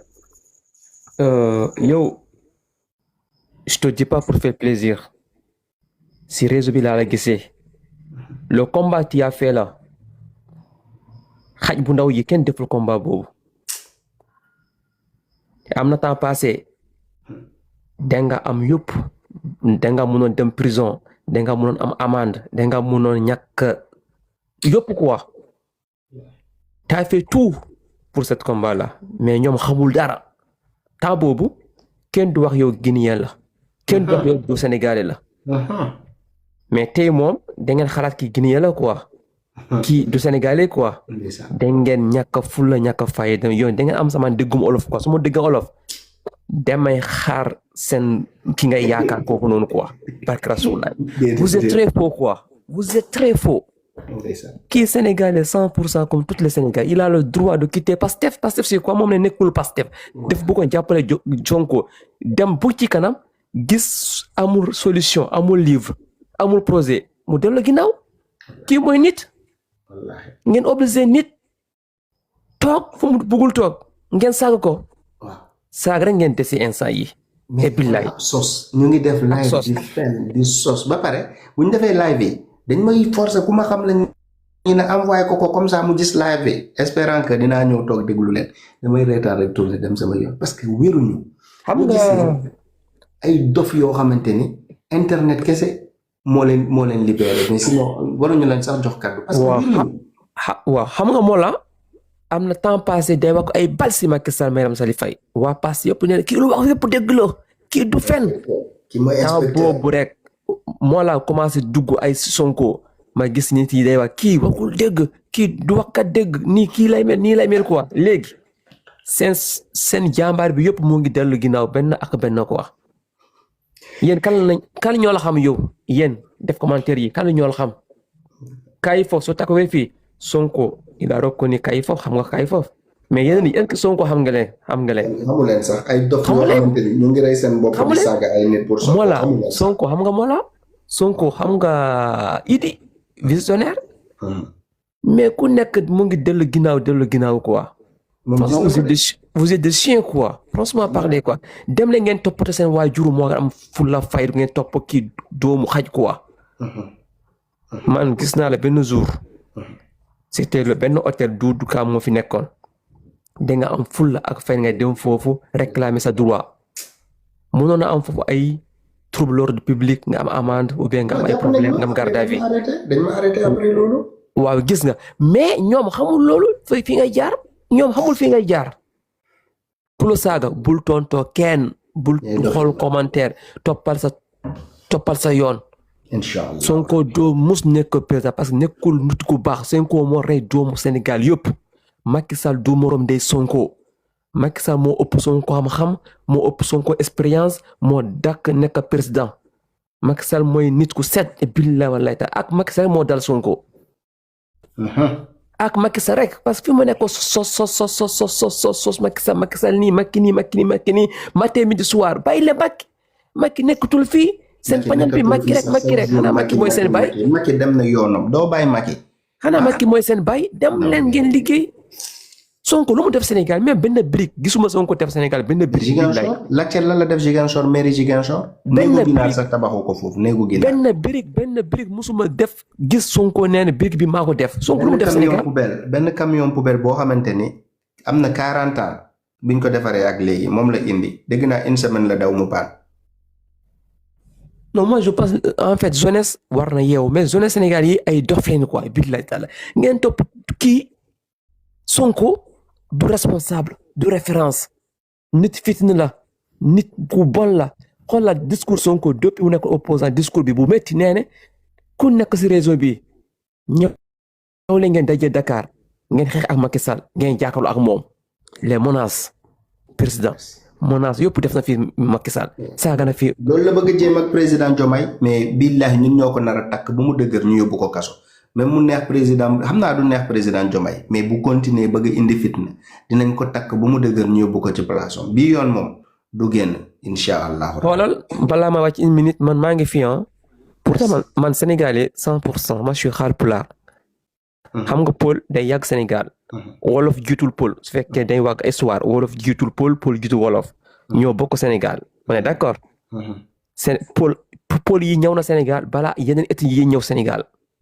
parce que seen sëriñ boobu nga ki ngeen topp Cheikh Amadou Bamba tuddul loolu Amadou Ba lay tudd waa Golleer la Haalpulaar 100% yenn saay ñoom ne kii dégg wolof du Sénégalais Guinéen la quoi ma ne man su fekkee Guinéen la est-ce que benn affaire ma ne su ma nekkee Guinéen je suis fier être Guinéen même instant yi nekkuma Guinéen léegi jox naa sama bopp Guinéen la quoi du mu wàññi dara. déggoo ñu ne ma Guinéen la dem naa uti nationalité Guinée tey ko sama. ma ne dem leen seen sëriñ boobu noonu nga ne yow Guinéen la quoi su fekkee Amadou Ba Guinéen la man Guinéen la quoi parce que Amadou Ba Pël comme man ñoo bokk benn raison Fouta. bu leen fàtte quoi c'est pas obligé je parle wolof parce que man namp mu wolof man si Pël la namp. merci. dum sama gàcce quoi. Merci mon frère, prends soin de toi et pour toi bien. Merci infiniment Jambar. Merci. Content naa. Merci Jeli. Waaw Badija. Allô. Allô, bonsoir. Bonsoir ma sœur. Bonsoir. En fait, man, je tenais vraiment à t'encourager. Merci. Une fois là de TikTok un jour ma gis la nga doon wax mais boobu yaa ngi doon wax waa kër Diawo la famille Diawo de Badara.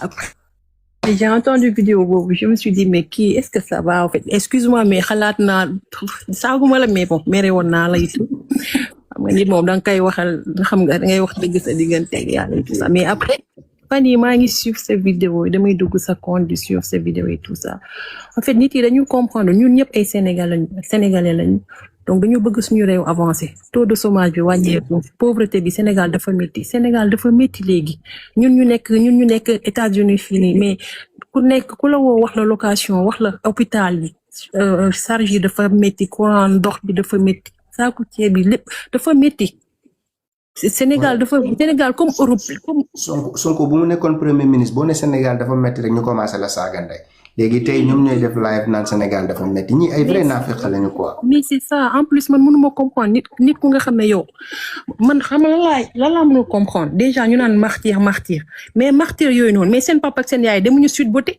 moom moo bàyyi ñaari jabaram dem Sweet Beauté mais Sonko bu leen nee génn leen ku dee sa yaay juraat mais est-ce que seen yaay mën na juraat seen âge yan doom bu toll ni imagine nga xale bu nga xam ne yow yaa yor sa famille Sonko tax nga génn ci mbedd bi te dafa bay ñaari jabaram pour dem Sweet Beauté mais li mu dem wuti Sweet Beauté mais jabaram yi kenn si ñoom mënoon na ko defaral mais Sweet Beauté c'est pas des professionnels en fait c'est amuñu benn diplôme en fait amuñu diplôme ci bu waatee melentaan sax du génn melentaan laa la wax du génn ci la ba pare xoolal ñu si tooñ ñi nga xam ne dañ leen tooñ yàq seen alal taal seen kër yi yàq seen alal ñu nga xam ne yow dara laalew ñu dara si problème bi tooñ leen nii ba pare boo jógee yow di wax ay milliards mais yow liñ la fay andi mo est-ce que Sonko moom yow bi mu nekkee premier ministre ba léegi lan la def Sénégal lan la def Sénégal lan la créé Sénégal man je comprends pas lan chômage wàññiwu ko merci école yi ñu ngi am même problème yi université yi ñu ngi am même problème yi kii bi économie bi doxul ba léegi ay plan ay diaspora bond ak fen yu mu indi dara doxul estimation yu mu wax milliards yu ñu war a récolter dara doxul exactly Ousmane Sonko projection bu mu mës a def Sénégal dafa dóor Sénégalais yi dara du ci dëgg fii la nekk maire Ziguinchor Ousmane Sonko defal ñu benn projection boo xamante ni ma sœur dama yaakaar ne Ziguinchor dans 2 ans day mel ni Paris Ousmane Sonko dem indi ay journaliste mu naan dañuy projeté nan la ñuy changer Ziguinchor def 72 heures yaakaar naa di projection di fii di fete di fecc di kii naan sauveur bi ñëw na Ziguinchor am na jàmm dinaa indi ay entreprise dinañ créer lii Ousmane Sonko nee na moom il prévoit des millions d'emplois la nar a créer mais Ousmane Sonko 10 emplois a créé wu ko ci réew mais kii mooy arnaque moom moo si enrichir moom ak famille am Sonko ani doomam yi voilà léegi nag ñi génnoon di xeex ndax Sonko ndax Sweet Beauté tey ani ñu tey léegi man mënu ma comprendre ngeen di génn di saaga ndey nit xam nga di xeex ndax Sonko te yéen kooku mi xoolal ay doomam ñi ngi jàng Europe moom mi ngi lekk mi ngi naan mi ngi tëdd fu nooy mi ngi am lu mu bëgg yéen seen famille seen papa ak seen yaay est-ce que yor na yéen ngeen di loolu la ñu bëgg yow nga nekk ci parti bi di xeex pour que Ousmane Sonko mën a yóbbu ay doomam Europe moo ma jaaxal yow mi nekk di xeex sa vie warul changer yow mi nekk di xeex xaalisu Sénégal mérité wu muy dugg ci sa poche waaye xaalisu Sénégal mérité na di fay bourse doomu Ousmane Sonko yu nekk Canada xaalisu Sénégal mérité na Ousmane Sonko mérité na ko utiliser di jël ay jet privé pour voyager dem Qatar xawma dem Arabie Saoudite Ousmane Sonko mérité na muy jël suñu xaalis di jënd ay oto yi jar 100 millions de francs CFA di ko lekk ci alalu Sénégal waaye keneen mérité wul mu lekk alalu Sénégal ku dul Ousmane Sonko. mais loolu moo ma jaaxal ce gars il est ingrat dafa hypocrite ba pare tu sais le plus grand lu gën a graaw mooy dafa créer des jeunes yu nga xam ne des jeunes méchants yu nga xam ne dañu soxor ba pare seen communication ci réseau rek la yem boo leen génnee réseaux sociaux xamuñu leneen ay saaga ndey communication bu normal sax mënuñu ko genre pour tenir benn communication 10 minutes sax mënuñu ko quoi 1 2 3 ñu saaga sa ndey jaaree la fu bon loolu rek la ñu xam. ay analphabètes yu nga xam ne mais laisse tomber boo compté ñi nekk Pastef ñi jàng sax bëriwuñu c'est que des analphabètes yu nga xam ne mooy saaga ndey la ñu xamuñu dara te koo si jël xoolal boo demee këram xoolal mooy papa moo ko jox añ reer ndekki yaayam mooy fay courant ndox ñoom dara saaga ndey rek la ñuy def. ñu jàng yëpp ñu ngi kiraay de actuellement. mais xar yi kese ñoo fa des de moom soxlawul kuy xalaat de ay xar kese la soxla. ba pare xam nga lu garaaw mooy comment tu peux dire que le gars mooy yow yaay moom mooy yow tuddee na la doom tuddee sa yaay doom tu vois moom du la war ku baax nga génn ŋàññu ko publiquement mais moom moo njëkk a yàq deru Diomaye et pourtant le gars il est moo tax quand l'anniversaire de Ablaye Wade mais le gars mais le discours de Diomaye mais j'étais ébahi j'étais choqué après tu vois le fait qu'il a pris Thione aussi man je suis content de ça hein. Xam nga lan nga ci xalaat le fait que mu jël Thione aussi c'est bien c'est une bonne chose président Diomaye en fait président Diomaye il reconnaît le mérite des gens il est quelqu'un boo xamante ni soxorul man kese il n'est pas dans le culte de la personnalité wala le culte de la personne donc moom képp koo xamante ni am nga valeur nga mën a apporter sa réew il n'est pas méchant pour accorder la sa place mais kële dafa soxor dafa jàpp ni ku baax ci réew mi rek moom ngay concurrencer. mais xanaa waxuñu la histoire maamam histoire Sonko famille am maamam nii la woon mbuur la woon ba nga xam ne moom lu ni kii si dëkk bi rek mu jël seen dëkk ñoom seen cosaan ñoom maamu Sonko nii la woon ah. non. tii boo demee seen histoire moom maamam nii la woon de di def lu ko neex si dëkk bi mooy bumi man Sonko man bokk naa si ñi nga xam ne Sonko tax na ni man ma mère elle a perdu 800 millions lu nga xam ne du état du kenn moo ko jox depuis jamonoy Abdou Diouf ma mère mi ngi liggéey Ablaye Wade kenn ku Sénégal ñëpp xam nañ ko liggéey la doon def liggéeyam 800 millions la perte ñu dem taal këram taal léppam. taal këram taal ay magasin am taal léppam ba pare naa continuer dem si ay samay kër yu nga xam ne sama yaay da ko tabax pour samay rakk ñu dem di taal ay kër waa koñ bi génn fu nekk mais dafa xamul nag moo tax ma ne ko du ma sa nekk président 2029 parce que après dinaa la jël si suuf parce que moom doful dina après par la suite bi ma xamee sama yaay mooy kan il a regretté ñoom ñëpp ñu defaat demi tour si. Ah ouais. Yeah.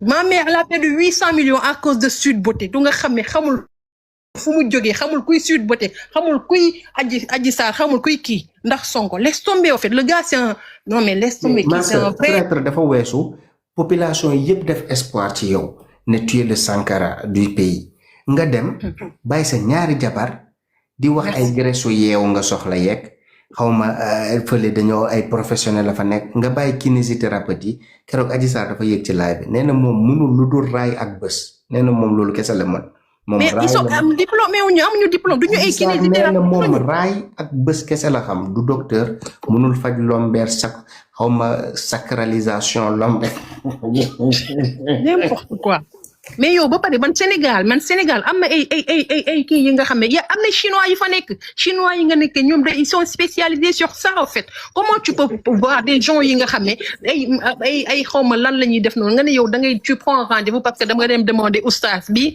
mu ne mun nga dem demander imam bi mu ne mun nga dem mais écoute laisse tomber ñi nekk Sweet Beauté ak sa jabara yem parce que amuñu diplôme mais jël leen ñu marché la ba pare oustaz bi du am tour de parce que booy door ni oustaz bi du am tour parce que wa jaaxal loolu yëpp ay door la ba pare première fois nga ne yow xamuloo ko dem ba ci biir nga ne xam nga ko di traité de dangeen traité de dangeen xam ma lan te yow ko nga xam ne koo jàppoon sa neex dangeen ko AVC ba pare mu naan la daa ngi rappelé non mais laisse tomber en fait man ce mec il me saoule ce gars en fait non mais laisse tomber quoi ñu ne ko test ADN mu ne bu ma ko joxee Bob Marley moo joxe dara non nag de la nag doon kat naan tey non ba pare xoolal c'est des ignorants en fait dañuy nekk di saaga di bindu lu leen neex or que ni ko boo demee seen kër xoolal duñu dara en fait.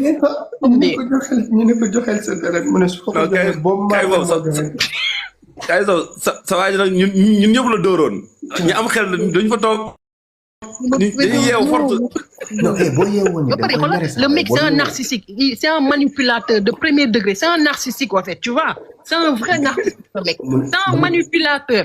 non ma ne la boo yeewoo nii da mere boo koy mere non boo koy mere. je peux pas comprendre comment les gens ils regardent Sonko nii di ko bëgg di mu leen jaral seen papa ak seen yaay man je peux pas comprendre en fait man ça me choque en fait. ma sœur bu fekkee kaay foofu moo yeewu ñëpp dinañ yeewu man déggoo lu ma la wax. parce que le gars mi ngi si tëdd ci ay kër ay millions d'euros yow ay millions c'est des millions si ay kër après yow nga ne yow boo xëyee bu ñu demee sa kër fekk rek xoolal yow li ñu clôturer sa kër sax boo ŋaangee mu daanu nga ne yow kooku ngay jàppale. loolu ma la wax boo leen ma gisaatee may tudd Sonko Bob Marley moo ko tuddee. waaw te sa année mais bu joxoon deret boobu nag deret boobu mënoon naa révéler lu garaaw nag. gars yi dañ ko deret boobu bu ko joxoon. non gars yi dañ ko naroon jàpp foofu dafa naroon daanu foofu. moo tax non wala waxuma la problème viol bi rek mais mënoon naa révéler sax xoolal phénomène bi xew ni sax mënoon révéler. non mais déggoo mu ne Bob Marley. warut de boobu bakkan la ci teg de. mu ne waaw. mais waaw ma joxeel sa deret ma ne bu ma joxee sama deret Bob Marley moo leen jox deret. man xam nga lu ma jaaxal jabari mi naan dafa nekk en coma bu nga xam ne nit bu ngeen koy indilee lekk mu lekk. mu ne loolu stratégie la man xam nga depuis premier jour xaar la dinaa leen expliquer parce que gars yi dañ may poser question ban jour nga commencé bàyyi Ousmane Sonko jour bu Ousmane Sonko toog ñun ñu def ay live sénégalais yëpp di ñu déglu dinaan Ousmane Sonko dafa nekk ci coma Ousmane Sonko xalaatul suñu ay kaddu Ousmane Sonko xalaatul ne suñu wax yi mu ngi ci nopp sénégalais yi mu taxaw kanam sénégalais yëpp ne moom dafa doon stratégie depuis jour boobu laa ne kii du ma ko mës a baal sama àdduna. ak bu ko mère Aïda Mbodj di jàpp ci meeting bi muy def semblant di daanu mère Aïda Mbodj xam ne amul doole mu koy téye. wuy ma mais Taïba ak Taïba wuy leen ma bu Ousmane Sonko toog ni loolu yëpp stratégie la bu docteur yi ñëw ne ko kii mel ni koy dee ma ne jot taxoonam fii du nit waay ma ne ñun ak lépp luñ fi wax Ousmane Sonko mu ngi ci coma xalaatul suñu ay kaddu xalaatul suñu image xalaatul suñu crédibilité mu génn naan moom dafa doon stratégie quoi